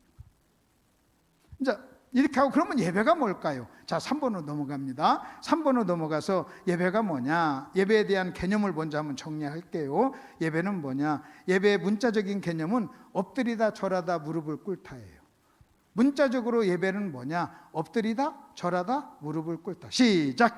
엎드리다 절하다 무릎을 꿇다. 누구에게? 하나님. 여러분 내가 하나님 앞에 와서요 내가 엎드리고 절하고 무릎을 꿇는 거예요. 자 그럼 여러분 잘 보세요. 내가 하나님 앞에 와서 엎드리고 절하고 무릎을 꿇는다는 게 무슨 말이에요? 여러분이 겸손한 사람 만나면 좋죠? 근데 교만한 사람 만나면 기분이 나빠요. 여러분 겸손한 사람을 만난다는 것은 뭔지 아십니까? 어떤 사람이 내 앞에 와서요 자기를 낮춰요. 자기를 낮추면 그래서 어떤 사람이 내 앞에서 그 사람 자기를 낮추잖아요. 그러면 내가 상대적으로 올라가요. 그래서 기분이 좋은 거예요. 여러분 엎드리다 절하다 무릎을 꿇다 그 말은요 하나님 앞에 나를 최대한으로 낮추는 거예요. 나를 낮춤으로 하나님을 높이는 거예요. 여러분 내가 어떤 사람을 만나서 그 사람 앞에서 나를 낮춰요. 나를 낮추는 것은요 그 사람을 높이는 거예요. 여러분 우리가 운전을 하다 보면요 옆에 차는 그대로 있어. 근데 내 차를 내가 앞으로 뒤로 하잖아요. 그러면 옆에 차가 간 것 같은 느낌을 받잖아요. 여러분 교만한 사람 만나면 기분이 나빠요. 왜냐면요 그 사람이 내 앞에서 자랑하고 자기를 높임으로 나를 낮추는 거예요. 그러니까 여러분 고통스러운 거예요.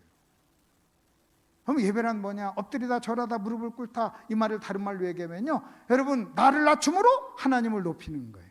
시작. 나를 낮춤으로 하나님을 높이는 거. 시작. 나를 낮춤으로 하나님을 높이는 거. 그러니까 여러분 교만한 사람에게는요 예배가 존재하지 않아요.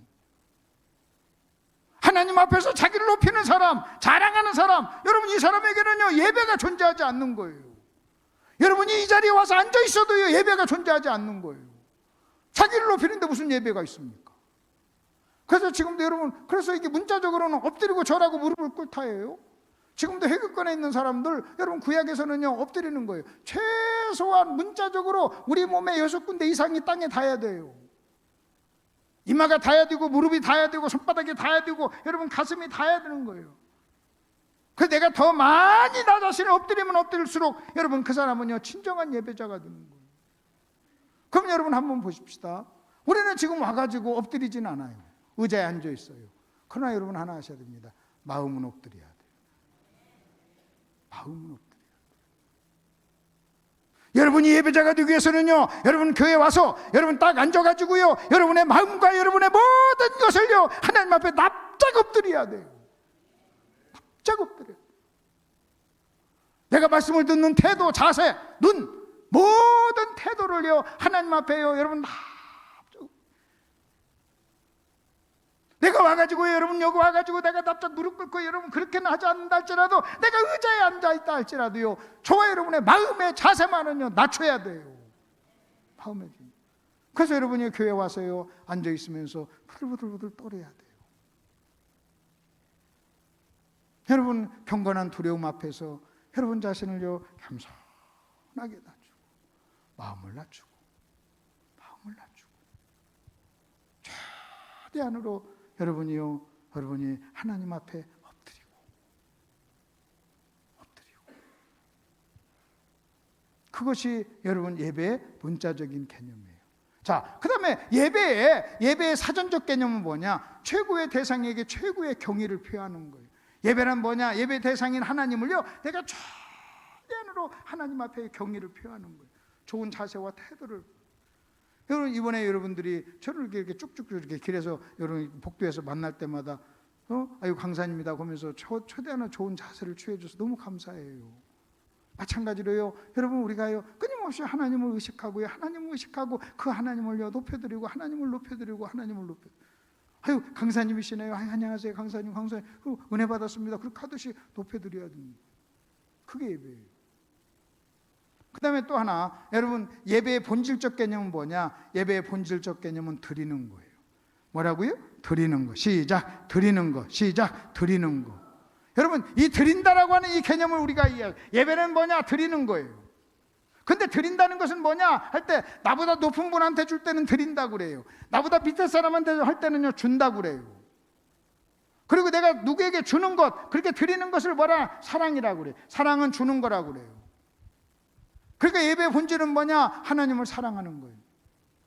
하나님을 사랑해서 하나님께 뭔가를 드리는 거예요. 지금 우리는요 하나님을 사랑해서 지금 여러분이 예배를 드리고 있어요. 뭘 드리고 있습니까? 여러분의 지금 몸을 드리잖아요. 여러분의 시간을 드리잖아요. 여러분의 마음을 드리잖아요. 여러분의 에너지를 드리잖아요. 아멘 해가지고 입도 드리잖아요. 맞잖아요? 지금 내가 시간을 드렸어요. 여러분 에너지를 드려요. 내 정성을 드려요. 내 몸을 드려요. 여러분 그게 예배예요. 저도 예배를 드리고 있는 거예요. 여러분도 예배를 드리고 있는 거예요. 저는요 제가 입술로 지금 여러분에게 설교를 함으로 내가 하나님을 예배하는 거예요. 하나님 예배는 그 예배는 드리는 거예요. 자, 이번에는 이제 4번으로 넘어가서 여러분 예배의 성경적 교훈이 있어요. 예배의 성경적 개념이 있어요. 3번에 거기 밑에 3번. 오늘 본문 말씀입니다. 여러분 보십시오. 성경에서 예배라고 하는 단어가 가장 처음 등장하는 게 창세기 22장 5절이에요. 창세기 22장 5절에 예배라는 단어가 처음 등장합니다. 성경에. 근데 처음 등장하는데 이 예배라고 하는 단어의 이 등장하는 단어 통해서 예배의 개념을 우리가 이해할 수가 있어요. 예배가 뭔가? 자, 제가 좀 설명해 드립니다. 하나님께서 아브라함에게 나타나서 네 아들 이삭을 번제로 드리라 그래요. 그래서 아브라함은요 그 말씀에 순종해 가지고 자기 아들 이삭을 데리고 모리아산으로 옵니다. 모리아산에 와서요, 여러분 여기 잘 보세요. 모리아산에 와서 여기 산 밑에 옵니다. 와가지고 뭐라고 하는지 아십니까? 종들에게 너희는 여기서 기다리라 그래. 너희는 여기서 기다리라. 나는 저기 가서 하나님이 명한 저 장소, 저 산 정상 저곳에 가서 하나님을 예배하고 오리라 그래요. 이게요, 여러분, 창세기 22장 5절에 있는 말씀이에요. 거기 22장 5절 다시 한번 보세요. 본문 말씀이죠. 이에 아브라함이 종들에게 이르되 너희는 나귀와 함께 여기서 기다리라. 내가 아이와 함께 저기 가서 뭐 하고 온다고 그랬어요? 예배하고. 그러면 예배란 뭔지 아세요? 아브라함이 이 정상에서 하는 일이 예배예요. 아브라함이 이 산 정상에서 하는 일이 예배예요. 그러니까 지금 아브라함이 하는 말이 너희는 여기서 기다려. 나 예배하고 올게. 그러면 아브라함이 산 정상에서 무슨 일을 했어요? 그게 예배인데 무슨 일을 했냐는 그 아브라함이 한 이 일을 좀 관찰해 보자는 거예요. 아브라함이 무슨 일을 한 줄 아십니까? 여러분 무슨 일을 한 줄 아세요? 그 일이 뭔 줄 아세요? 여러분 이겁니다. 1차적으로 뭐냐? 1차적으로 여러분 이겁니다. 아브라함은 산 정상에서 예배했어요. 그 말을 또 다른 말로 얘기하면 아브라함은요 산 정상에서 하나님께 순종했어요. 뭐 했어요? 순종했어요. 자, 또 한번 봅시다. 제가 설명해 드릴게요. 자, 저를 보세요. 제가 제 아내한테 이렇게 얘기했다. 여보, 나 커피 한 잔만 끓여줘 라고 했어요. 그랬더니 제 아내가 커피를 끓여가지고 가지고 왔어요. 그러면 내 아내는 무슨 일을 했나요? 그러면요 1번 커피를 끓였다. 맞아요. 그 다음에 이 말을 또 다른 말로 얘기하면 남편에게 순종했다. 이 말도 맞아요. 아멘. 다시, 자, 여보 나 커피 한 잔 끓여줘. 아내가 커피를 끓여왔어요. 아내는 지금 무슨 일을 했다고요? 남편을 위해서 커피를 끓였다. 그 다음에 두 번째 뭐라고요? 남편에게 뭐 했다? 순종했다. 같은 말이에요. 아브라함은 무슨 일을 했다고요?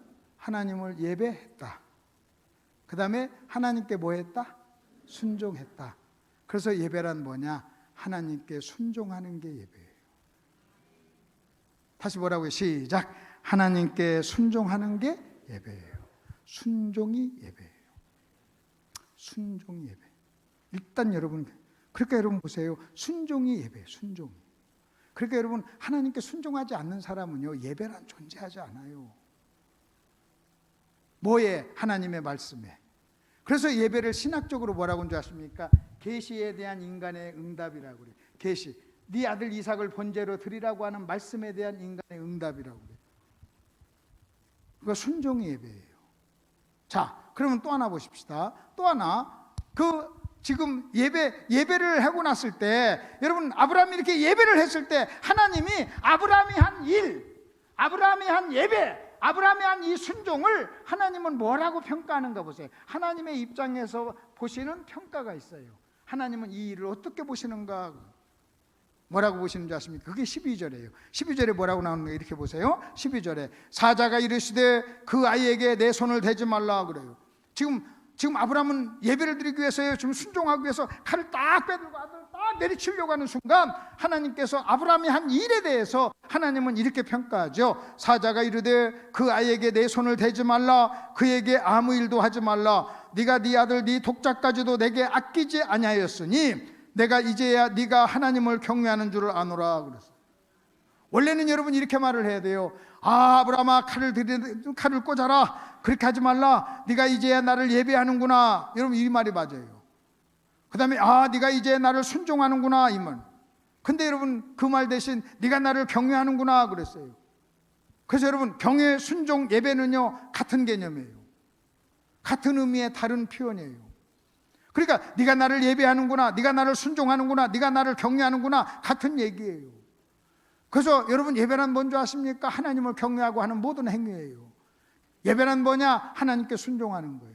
그 다음에 또 하나, 여러분 여기서 예배란 또 뭔지 아십니까? 예배의 법칙이 있어요. 이렇게 나옵니다. 아무도 그에게 아무 일도 그에게 하지 말라. 그 다음에 네가 네 아들까지도 내게 아끼지 아니하였으니 그래요. 그래서 예배란 뭔지 아세요? 두 가지 요소가 있어야 돼요. 여러분 우리가 하는 일이 예배가 되려면요 그 일이 두 가지 요소가 있어야 돼요. 하나는 뭐냐? 내가 하는 그 일이요 하나님을 위해서 해야 돼요. 지금 아브라함은 누구를 위해서 지금 이삭을 바치고 있어요? 하나님. 네가 나를 위하여. 하나님을 위하여. 그 다음에 두 번째는요 뭐 하지 않았어요? 아끼지 않았어요. 최선을 다해서 아끼지 않았어요. 이게 예배예요. 그래서 예배의 두 가지 요소, 하나님을 위하여 최선을 다하는 것, 다시 시작. 하나님을 위하여 최선을 다하는 것. 자, 보십시오. 저는요, 여러분에게 설교하는 거 아니에요. 저는 설교라고 하는 일을 통하여 하나님을 예배하는 거예요. 그러기 위해서는요, 내가 설교하는 게 두 가지 요소를 갖춰야 돼요. 하나는 하나님을 위해서, 그 다음에 뭐 해야 돼요? 최선을 다해야 돼요. 여러분 보세요. 제가요, 마이크 시설도 좋고 뭐 한데요, 제가 살살 할 수도 있어요. 여러분 하나님 사랑하시죠? 이렇게 살살 할 수도 있어요. 그러면요, 예배가 아니에요.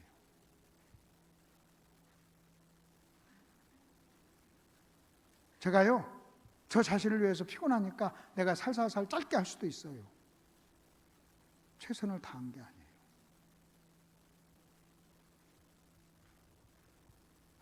여러분이 아멘도요, 그냥 아멘 할 수도 있고 아멘 할 수도 있어요. 그럼 아멘, 그건 그냥 아멘 한 거예요. 아멘! 이것은 최선을 다한 거예요. 근데 성경에서요, 예배를 뭐라고 하는지 아십니까? 하나님을 위하여 최선을 다하는. 한 번은 제가 어느 곳에 부흥회를 인도하는데 유명한 부흥사가 와가지고 앉아 있었어요. 오전 공부 끝나고 나서 저한테 묻더라고요. 목사님 아마추어시네요. 그래. 그래서 아마추어라니 무슨 말이에요? 그랬더니 아니 목사님 어떻게 매일 집회를 하는데 그렇게 혼신의 노력을 다해서 그렇게 소리를 치고 그렇게 하냐는 거예요. 자기는 어떻게 하냐는 거예요. 두 가지. 자기는 살살하고 40분을 안 넘긴다는 거예요. 그러면 살살하고 40분 안 넘기고 어떤 때는요 의자 앉아서도 한다는 거예요. 그때 웃으면서 그랬어요. 아니 그럼 그냥 집에 퍼 자면은 편할 텐데 뭘로 다니시오 그랬어요.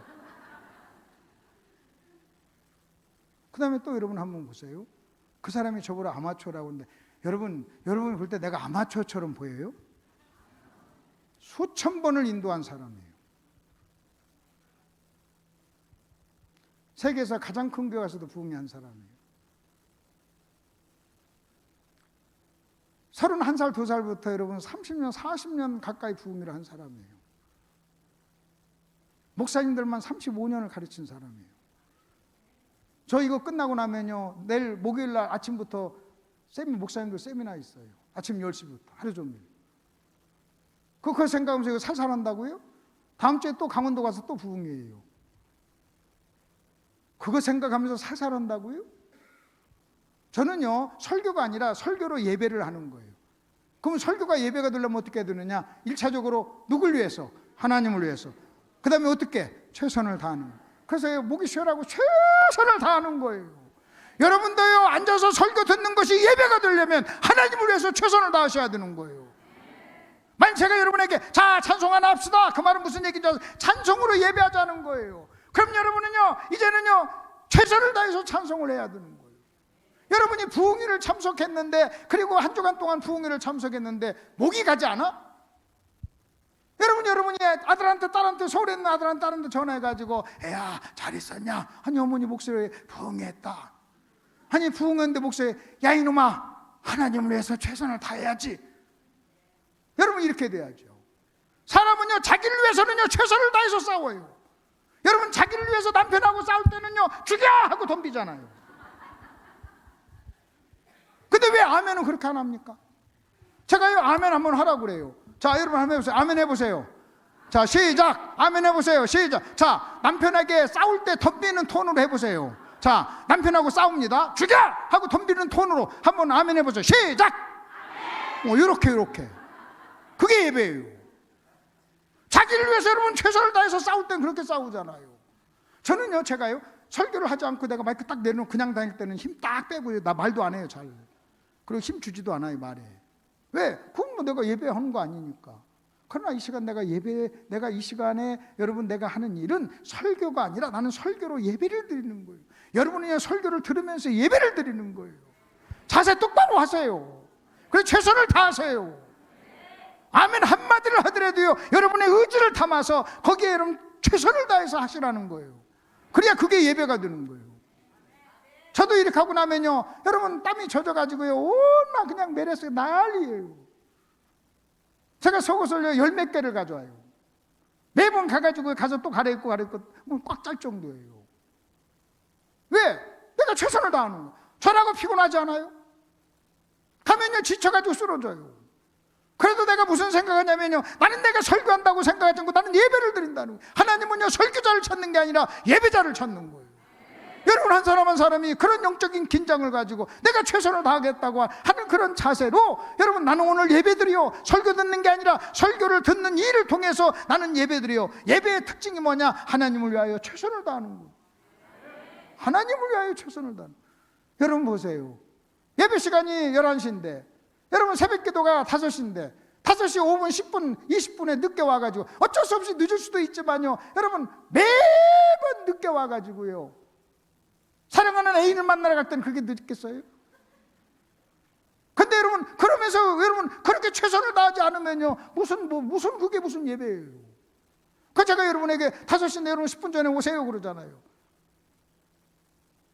저는요 강사지만요, 내가 늦게 올 수도 있어요. 근데 30분에 와요. 35분에 와요. 최선을 다해야 되니까. 저라고 20분, 10분 더 자고 싶죠. 그러나 내가 무슨 생각하냐면요, 나는 내가 여기서 부흥회를 통해서 나는 여러분 앞에 내가 예배자가 되는 거예요. 예배자. 여러분, 우리가 하나님을 위해서 최선을 다한다면요, 여러분 생각해보세요. 설교가 뭐 길다, 짧다, 뭐 어쩌다, 뭐 하다, 그런 이야기를 할 수가 있나요? 그게 예배자의 입에서 그런 말이 나옵니까? 예배자의 입에서 그런 말이 나와요? 그러니까 우리 한번 생각해 보자는 거예요. 예배가 뭐냐? 하나님을 위하여 최선을 다하는 거. 하나님을 위하여 최선을 다하는 거. 최선을 다하는 거. 찬송 하나를 하더라도 최선을 다하는 거. 여러분 아멘 하는 것도 최선을 다하는 거. 여러분이 와서 앉아 있을 때도요, 여러분이 최선을 다해 가지고요 설교를 듣는 거예요. 그러면요, 여러분도 예배자가 되고 저도 예배자가 되고. 예배자. 이해가 되셨죠? 최선을 다합시다. 예배자가 됩시다. 이제 한 장을 넘겨보세요. 한 장을 넘겨보셔서 조금만 더 마무리할게요. 우리 부목사님, 우리 강 목사님 어디 있어요? 네, 우리 강 목사님 성경책 들고 잽싸게 올려 떼오세요. 이제 떼오세요. 우리 부목사님들이 다들 이렇게 멋져 보이시더라고. 자, 오늘 거기 한번 보세요. 자, 마태복음 4장 8절 9절 보세요. 마귀가 또 그를 데리고 지극히 높은 산으로 가서 천하만국과 영광을 보여 이르되 만일 내게 엎드려 경배하면 이 모든 것을 네게 주리라 그랬어요. 그게 마귀도 예배를 요구해요. 하나님도 예배를 요구하고 마귀도 예배를 요구. 근데 마귀가 뭐라고 하냐면요, 내게 엎드려 경배하면 모든 것을 준다 그랬어요. 자, 이걸 내가 그림으로 한번 보여드릴게요. 저 좀 보세요. 내가 마귀 할게. 내가 마귀 할게. 이쪽을 마귀 하라고 하면 좀 기분 나쁠 것 같으니까 이쪽. 이렇게 잘생긴 마귀 없잖아요. 자, 제가 마귀. 근데 지금 내가 마귀가 지금 이렇게 얘기합니다. 자, 강목사한테 나를 엎드려 나한테 경배해. 나 예배해. 그러면 이거 줄게. 그러는 거예요. 그러면 이게 뭐냐? 이게 예배예요. 자, 이렇게 저 짝을 보고 이게 예배야. 이게 예배. 그러니까 마귀도요, 이 예배를 원하는 거예요. 나 이거 줘. 그러면 이거 줄게. 그러는 거예요. 자, 알죠? 자, 다시. 자, 내가 마귀입니다. 마귀가 흔들면서 봐라, 여기 봐라, 이거 좋지? 이거. 자, 너 그거 나한테 줘. 그러면 내가 이거 줄게. 그러면요, 이쪽에서 이것을 좋아해, 사랑해. 그러면요, 낼름 이것을 주면서 이것하고 바꿔. 그러면 마귀하고 이렇게 바꾼 거예요. 마귀를 예배한 거예요. 마귀를 예배하고 이걸 얻은 거예요. 근데 이렇게 하면요, 이 사람은요 예배자 실패해요. 왜 실패하느냐? 다시 한번 보세요. 여러분, 이게 예배입니다. 하나님도 이걸 원해요. 그리고 이걸 가지고 누구한테 줘야 돼요? 하나님. 옳지. 이걸 가지고 하나님께 드려야 돼요. 근데 하나님이 마귀가 먼저 찾아와 가지고, 야, 이건 나 줘. 이거 줄게. 그래 가지고 이 사람이요, 이걸 마귀한테 주고 이걸 받아가면 하나님께 갔어. 주일날. 그러면 이걸 마귀한테 줬으니까 하나님께 드릴 게 있어 없어요? 없어. 그러니까 껍데기만 와서 앉아 있는 거예요. 껍데기만. 여러분은요, 주일날 와서 11시에 와서 예배 시간 앉아 있으면 예배 드린다고 생각하지만, 주일날 11시에 와서 앉아서 예배, 앉아 있어서 예배 드리는 것도 그게 아니라요, 여러분이 한 주간 동안 살면서 이것을 마귀한테 뺏기지 않고 요걸 가지고 와야 예배자가 되는 거예요. 여러분, 이 알맹이가 없는데 무슨 예배예요? 그러면 여러분, 우리 강 목사가 예배자가 되려면 어떻게 해야 되느냐? 마귀가 찾아와 가지고, 야, 그거 나 줘라, 이거 줄게. 그랬을 때요, 이쪽에서 뭐라 그러냐면, 야, 인마 웃기지 마, 내가 왜 이거 너한테 줬마, 하나님께 드려야 돼 하고 그걸 거절해야 돼요. 그걸 마귀를 대적한다고 그래요. 그러면 여러분, 언제 여러분 이 강 목사가 여러분 이 예배를 마귀한테 주는 줄 아십니까? 마귀가 막 흔들고 주겠다고 하는 것을 사랑할 때. 그러면 어떻게 하면 여러분 마귀를 대적할 수 있습니까? 아주 간단해요. 이것을 100억이라고 생각하고 요것은 10,000원짜리라고 생각해요. 그래가지고 내가, 야, 봐라, 이거 줄게. 그때 이쪽에서 딱 보니 10,000원짜리야. 그러면서 이거 달라고 그래. 그럼 어떡합니까? 이게 100억짜리인데 10,000원짜리 달라고 하면 바꿔요, 안 바꿔요? 안 바꾸지. 그래서 뭐라고 그래, 마귀한테? 이 새끼 10,000원짜리 가지고 100억짜리 달라고, 저를 간마 그래요. 근데 반대로 이것을 10,000원이라고 생각하고 마귀가 주는 걸 만일 10억짜리라고 생각하면, 바꾸자고 하면 낼름 바꿔요. 그래서 이것을요, 세상을 사랑한다고 합니다. 그래서 예배는요, 가치에 대한 거예요. 가치. 무슨 말인지 이해가 되세요? 그러니까 결국은 무엇을 더 귀히 여기냐는 거예요. 들어가세요.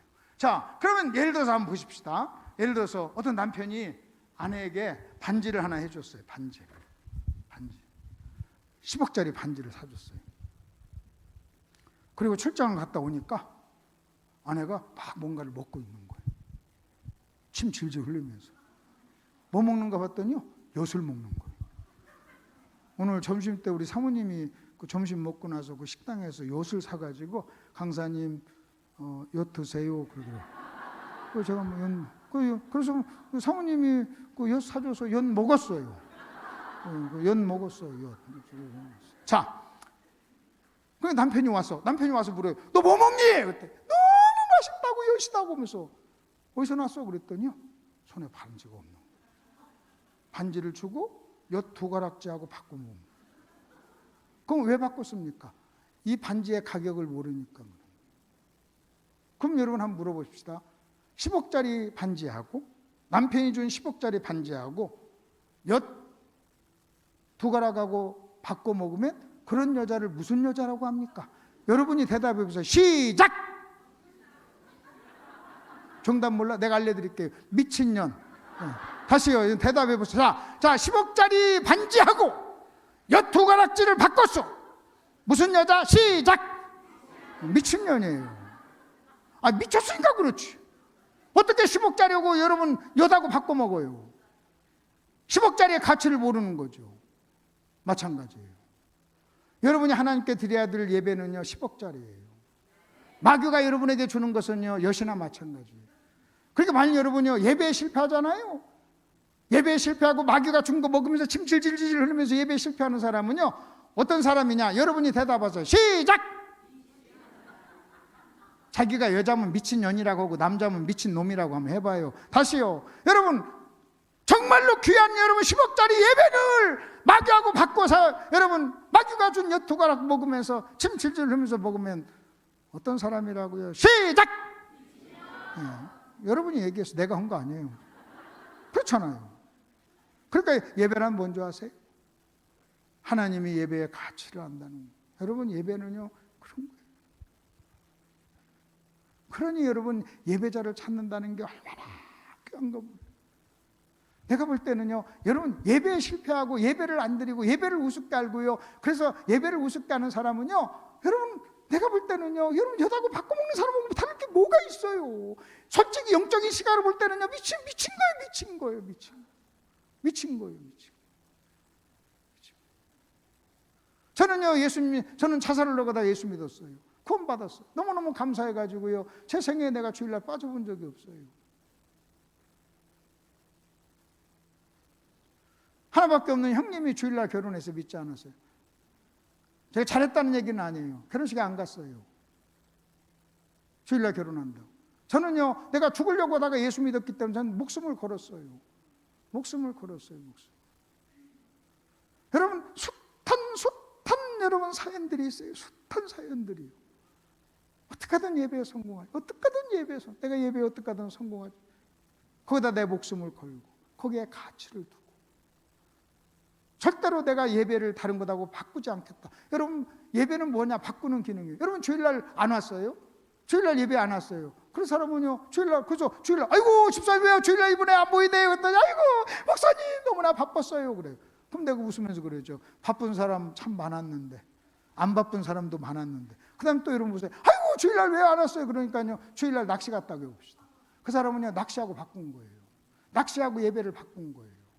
또 보십시다. 왜 주일날 못 왔어요? 목사님 피곤해서 못 왔습니다. 여러분, 편안함과 예배를 바꾼 거예요. 여러분, 내일 새벽에 어떤 사람이 안 왔어요. 왜 안 와요? 새벽에 나오려고 하다가 아이고 피곤하고 그냥 잤어요. 잠하고 바꾼 거예요. 그래서 예배는요, 바꾸는 기능이 있어요. 바꾸는 기능이. 마귀가 뭐라고 하는지 아십니까? 바꾸자. 그래서 우리가 하나님께 예배를 드리죠? 그러면 하나님도 우리가 바꾸는 거예요. 그래서 이 결론을 좀 알려드릴게요. 여러분 잘 들어보십시오. 여러분 잘 들어보세요. 이 부분입니다. 지금 마귀도 예배를 원하고 하나님도 예배를 원하는데, 지금 여기 이번에는 이것을 하나님께 적용해 봅시다. 여기 하나님이 계세요. 여기 내가 있어요. 여러분 보세요. 하나님께서는 뭐라고 하는지, 우리는요, 우리가 하나님께 드리는 모든 것을 뭐라고 하는지 아십니까? 예배라고 해요. 우리가 하나님께 드리는 모든 것을요, 다른 편으로 얘기하면요, 총칭해서 예배라고 그래요. 그래서 내가 하나님을 예배하죠? 하나님을 예배하죠? 그러면 하나님이요, 내 예배를 받으시고 그 보상으로 나에게 뭔가를 주세요. 이렇게 하나님이 주시는 것을 복이라고 그래요. 그러면 여러분 잘 보십시오. 예배에 성공 없이 하나님께 복 받은 사람 있나요? 내가 하나님께 드리는 것이 예배요, 하나님이 나에게 주는 것이 여러분 복이에요. 근데 마귀도 우리에게 예배를 달라고 그래요. 그리고 우리에게 뭔가 주겠다고 그래요. 그때 우리는요, 마귀를 거절하고 이제는요, 하나님과 맺겠다는 거예요. 관계를. 그 하나님과 관계를 맺는 게 여러분 예배예요. 하나님과 관계를 맺는 게 예배예요. 그래서 내가 하나님께 드리는 게 예배예요. 그러면 여러분, 성경에 여러분 보십시오. 성경에 그렇게 나와 있어요. 그럼 어떻게 나와 있는가? 그 4번 이어서 한번 보십시다. 여러분, 창세기 1장 28절, 하나님이 그들에게 복을 주시며 하나님이 그들에게 이르시되 생육하고 번성하며 땅에 충만하고 땅을 정복하라 하면서 땅에 움직이는 모든 것을 다스리라. 그 28절을 뭐라고 하는지 아십니까? 인간이 해야 될 일, 인간의 사명이라고 그래요. 너 사명 감당해, 너 이 일 해. 내가 해야 될 일이에요. 그러면 내가 그 일을 하면 하나님이 어떤 일을 하는 줄 아십니까? 29절 보십시오. 하나님이 이르시되 내가 온 지면에 씨 맺는 모든 채소와 씨 가진 열매 맺는 모든 나무를 너희에게 주고 너희의 먹을거리가 된다 그랬어요. 이것을 공급이라고 해요. 그럼 여러분, 28절은 누가 할 일? 내가 할 일. 28절은요, 내가 하나님께 하는 일이에요. 그러면요, 하나님께서는요, 29절을 나에게 하세요. 그래서 28절은 내가 할 일이요, 29절은요, 하나님이 하신 일이에요. 그래서 이렇게 우리는 관계를 맺는 거예요. 내가 하나님을 예배하면 하나님 나의 공급을 책임져요. 나의 필요를 책임져요. 내가 하나님께 순종하면 하나님은요, 나에게 여러분 나의 필요를 책임져 주시는 거예요. 여러분, 너 이런 일 하라. 내가 해야 순종하는 거예요. 내가 하나님께 예배하는 거예요. 순종으로. 내가 하나님께 사명을 감당하는 거예요. 내가 순종하고 충성하는 거예요. 그러면 하나님은요, 우리의 공급 필요를 책임져 주신다고 그랬어요. 이렇게 관계를 맺는 거예요, 하나님. 자, 그러면 여러분 보세요. 그리고 나서 31절 보십시오. 하나님이 지으신 모든 것을 보시기에 심히 좋았더라 그래요. 다시 말하면요, 나는 하나님이 나에게 명령한 일을 하고 순종하고 하나님은 나의 필요를 채우고 이렇게 관계를 맺는 것이 하나님 보시기에 좋았다는 거예요. 여러분, 저 좀 보세요. 제가 설교하고 여러분 제 설교에 반응해서 아멘하고 이 모습이 보기에 좋은 거예요. 여러분, 남편은 아내를 사랑하고 아내는 남편에게 순종하고 그 사랑하고 순종하는 모습을 옆에서 지켜보니까요, 너무 좋은 거예요. 너무 좋은 거예요. 하나님은요, 어떤 모습을 볼 때 복이 좋다고 하는 줄 아십니까? 하나님께 순종하고 하나님께 복을 받고 하나님께 순종하고 하나님의 공급을 채우고 내가 할 일하고 나는 내가 할 일하고 하나님은 하나님이 하실 일을 하는 그 아름다운 하나님과의 관계 모습, 그게 예배인데 그 모습을 보니까요, 하나님이 너무나 좋았다. 그럼 반대로요, 여러분이 할 일 하지 않잖아요. 하나님이 보기 좋지 않아요. 하나님 보기 좋죠. 내가 할 일을 막 열심히 설교를 했어요. 근데 여러분이 설교에 반응하지 않고 아멘하지 않으면요, 여러분 앉아서 눈 부릅뜨고 째리고 여러분 듣는 모습이 여러분 보기 좋지 않은 거예요. 여러분 어떤 자식이 부모한테 막 대들어요. 이게 하나님의 창조의 법칙이 아니에요. 그걸 막 대들면요, 그 모습이 보기 좋지 않은 거예요. 여보, 나 커피 한 잔만 끓여줘. 너는 손모가지가 없어, 네가 끓여 처먹어. 그러면요, 그게 보기 좋지 않은 거지. 왜? 하나님이 그 지금 하라는 대로 안 하니까 보기 좋지 않은 거지. 여러분 한번 싸워보세요. 제가 제 아내고 여러분 앞에서 막 싸워보세요. 보기 좋겠어요? 근데 내가 내 아내를 귀히 여기고 사랑하고 보호하고 돌보고, 그러면 지금 내가 하나님이 하는 대로 순종하고 있잖아. 보기 좋죠. 보기 좋죠. 여기서도 지금 하는 말이 그 말이에요. 너 나에게 순종해. 그럼 내가 네 필요를 채워줄게. 근데 이와 똑같은 버전, 신약 버전이요, 여러분 마태복음 6장 31절이에요. 그러므로 염려하지 말라. 그 다음에 뭐라고 하는지 아십니까? 33절. 그런즉 너희는 먼저 그의 나라와 의를 구하라. 그의 나라와 의를 구하라. 이건 내가 할 일이에요. 그리하면 내가 모든 것을 너에게 주리라. 이거 하나님이 하실 일이에요. 그 창세기 28절과 29절이 여러분 신약 마태복음에서는요, 신약 버전으로 그대로 표현되어 있는 거예요. 내가 할 일과 하나님이 하실 일. 근데 여러분 염려란 뭔지 아십니까? 자기가 할 일을 하지 않고 하나님이 하실 일을 걱정하는 게 염려예요. 여러분 하나님이 하실 일을 하나님께 맡기세요. 그리고 자기 할 일을 하세요. 혹시 여러분 중에 여러분 저 좀 보세요. 여러분 중에 아유 저놈 설교자가 어떻게 설교 잘할까? 그거 염려하지 마세요. 내가 할 거니까. 그 다음에 언제 끝날까? 그것도 염려하면 내가 끝날 시간이 되면 끝날 거예요. 끝날 시간이 돼야 끝나는 거지. 이제 곧 끝나요. 걱정하지 마요. 그냥 여러분이 하실 일은 아멘밖에 없어요. 시작. 자기 할 일 하자는 거예요. 가지고. 그럼 내가 김 목사님 강사님 나오셔서 설교하겠습니다 하는데 마이크 잡고 말하지 않고 가만히 5분만 있으면요, 여러분 뭐라고 하는지 아십니까? 자, 목사님 강사님 나오시겠습니다. 설교하시겠습니다. 나왔어요. 딱 와서 5분까지도 필요 없어. 2분만 말하지 않고 2분만 있으면요, 지금 내가 할 일을 않는 거잖아요. 그럼 여러분이 뭐라고 하겠어요? 뭐라고 해요? 미쳤나 봐 그러지. 왜 저래요? 맛이 갔네 그래요. 마찬가지예요. 여러분이 지금 1시간 반 동안 제가 설교하는데 여러분이 할 일 아멘 하지 않고 앞에서 째리고 가만히 있으면요, 내가 뭐라고 하겠어요? 미쳤나 봐? 왜 자기 할 일 안 해? 그렇지 않겠어요? 그러니까 여러분 이 시간에도요, 저는 저 할 일하고 여러분은 할 일하고, 하나님은 하나님이 하실 일하고 우리는 우리가 할 일하고, 그게 보기가 좋은 거예요. 보기가 좋은 거예요. 이제 그만하랍니다. 끝날 시간이 됐어요. 끝날 거예요. 오늘 예배에 대한 정의, 마지막 거기 집어넣은 결론. 성경이 말하는 예배는 하나님으로 인정하는 모든 행위예요. 하나님을 하나님으로 인정하는 모든 행위. 일단 자, 하나님께 영광 돌리는 박수 한번 칩시다. 그리고 일단 제가 2가지 말씀드릴게요. 첫째는 뭐냐? 내일 새벽에 꼭 오셔야 돼요. 왜냐하면 이것과 짝을 이루는 우상에 대한 공부를 할 겁니다. 우상을 이해해야 여러분 또 예배를 이해할 수 있으니까 내일 새벽에 꼭 나오세요. 안 나올 사람만 아멘 하세요. 다 나온다고 했어요. 자, 내일 새벽에 나오시고, 그 다음에 또 하나, 이제 내일 하루 남았어요. 내일 새벽 오전은 이제 특강이에요. 특강이요 가장 좋아요. 여러분 가수들이 막 이렇게 하다가 그냥 앵콜 하면요, 그냥 슬그머니 분위기 척하고 앵콜 하거든요. 그러니까 내일 오전은 8편 설교 중에 가장 좋은 설교를 오전에다가 탁 꽂아놨어요. 그러니까 내일 오전 목사님 몇 시죠? 10시. 10시 반. 10시 반까지, 또 10시 반이라니까 10시 반에 터벌터벌 오는 건 그거 아닙니다. 최선을 다하려면 10시 몇 분까지는 와야 돼요. 20분까지는 오셔야죠. 10시 20분까지 오전에 오는 겁니다. 근데 이제 어떻게 오느냐? 일단 오실 수 있는 분 오세요. 그리고 직장 다니고 뭐 하시는 분이 있으면요, 휴가를 낼 수 있으면 휴가 한번 내보세요. 왜? 이 부흥회가 뭐라고 그랬어요? 병원에 입원하는 거를. 그래서 여러분 병원에 병가를 한번 내보세요. 내가 부흥회는 병원에 입원하는 겁니다 그랬더니 어떤 학생 하나가요, 진짜 학교에다가 저 병원에 입원해서 못 갑니다. 학교 못 갑니다. 근데 선생님이 어느 병원이냐 그랬더니 내가 찾아가야죠. 그러니까 아니 찾아오시지 않아도 돼요. 사흘만 하면 치료가 된대요. 그래가지고 병원에 입원했어요.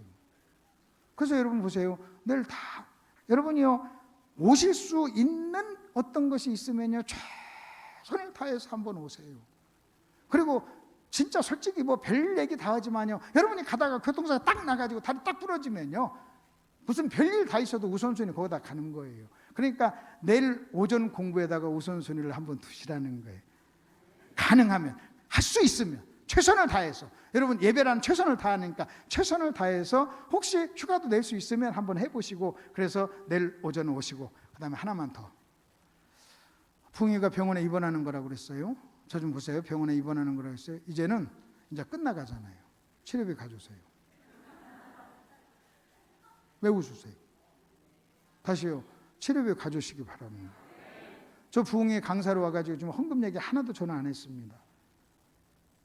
저는 제가 근데 여러분 어떤 사람은 그래요. 이번 부흥회 은혜 받았습니다. 이번 부흥회 같이 좋은 부흥회가 없습니다. 그러면 헌금도 가장 많이 해야지. 헌금도 말대로 하려면. 그러니까 여러분 저는요 딱 부흥회할 때 한 번 헌금하기를 원해요. 내일 저녁 예배 때. 순서가 원리가 있어요. 내일 저녁 예배 때 한 번에. 어떤 사람 부흥회 한다면요 오랫동안 달고 달아가지고요 10,000원짜리 10장 바꿔가지고 매번 내는 사람이 있어요. 뭐 이것도 괜찮아요. 그럼 물어볼게요. 10,000원씩 넣어서 10번 하는 것하고 50,000원짜리 2장을 한 번에 하는 것하고 어떤 게 더 커요? 1번 10,000원짜리 10번, 2번 50,000원짜리 2장을 한 번. 1번이 커요? 2번이 커요? 10,000원짜리 10번이면 얼마예요? 50,000원짜리 2장이면 얼마예요? 같네? 근데 달라요. 왜냐하면 이쪽은 봉투가 9장 더 들어가. 봉투값이 손해야. 머리 굴리지 말자고요.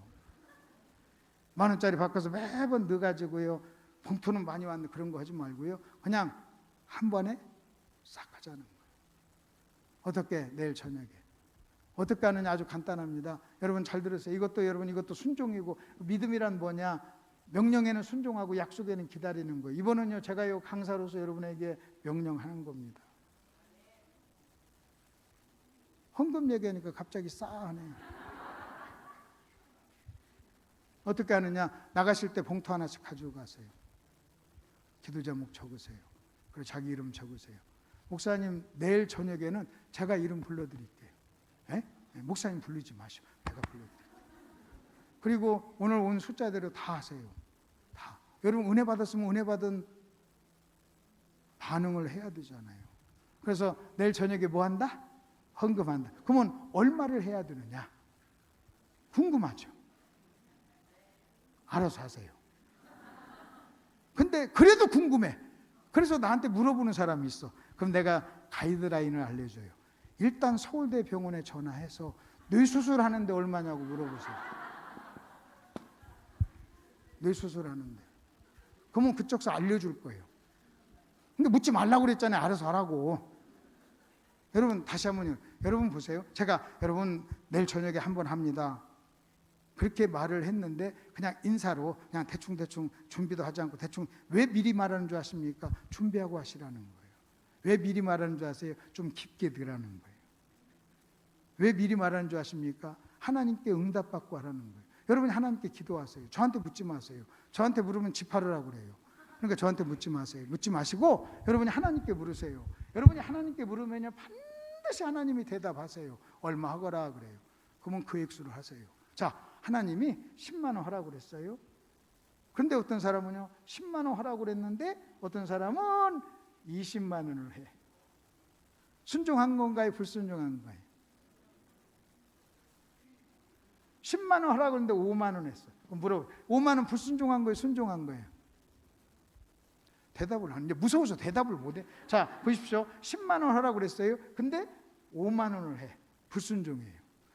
10만 원 하라고 했는데 20만 원 해. 이것도 불순종이에요. 그러면 왜 10만 원 하라고 하는데 5만 원 합니까? 아까워서. 왜 10만 원 하라고 하는데 20만 원 합니까? 폼 잡으려고. 돈 자랑하려고. 그러면 여러분 10만 원 하라고 할 때 뭐가 순종이냐? 10만 원 하는 게 순종이에요. 왜 10만 원 하는데 20만 원 합니까? 왜 10만 원 하라는데 5만 원 합니까? 10만 원 하라면 10만 원 하셔야죠. 근데 대부분 보면요, 10만 원 하라고 하면 5만 원 하는 사람이 많지 20만 원 하는 사람은 거의 없어. 그래서 이 얘기를 하는 거예요. 내가 여러분 속을 몰라? 나도 다 여러분 같은 과정을 다 거쳐서 내가 목사 됐는데, 내가 뭐 태어나자마자 목사 됩니까? 나도 성도하면서 부흥회하고 다 헌금하면서 나도 여러분 과정 다 거쳐가지고 여기까지 왔는데, 자, 다시 여러분 말씀드립니다. 여러분 잘 보세요. 그냥 기도하세요. 하나님, 이번에 순종에 대해서 배우고 말씀 부흥회 배웠는데, 하나님, 제가 하나님께 순종하고 헌금으로 예배드리기를 원합니다. 얼마 드릴까요? 그래서 내일 새벽에도 기도하시고 낮에도 기도하세요. 그리고 하나님이 하시라고 하는 액수를 여러분이 하세요. 아멘. 자, 우리 내일 저녁에 뭐 한다? 헌금을 한다. 가시면서 뭘 가지고 가신다? 헌금 봉투. 이름을 쓰시고 기도 제목을 쓰시고 내일 저녁에 오실 때 다 가지고 오시길 바랍니다. 자, 하나님께 영광 돌리는 박수 하시고요. 기도하겠습니다.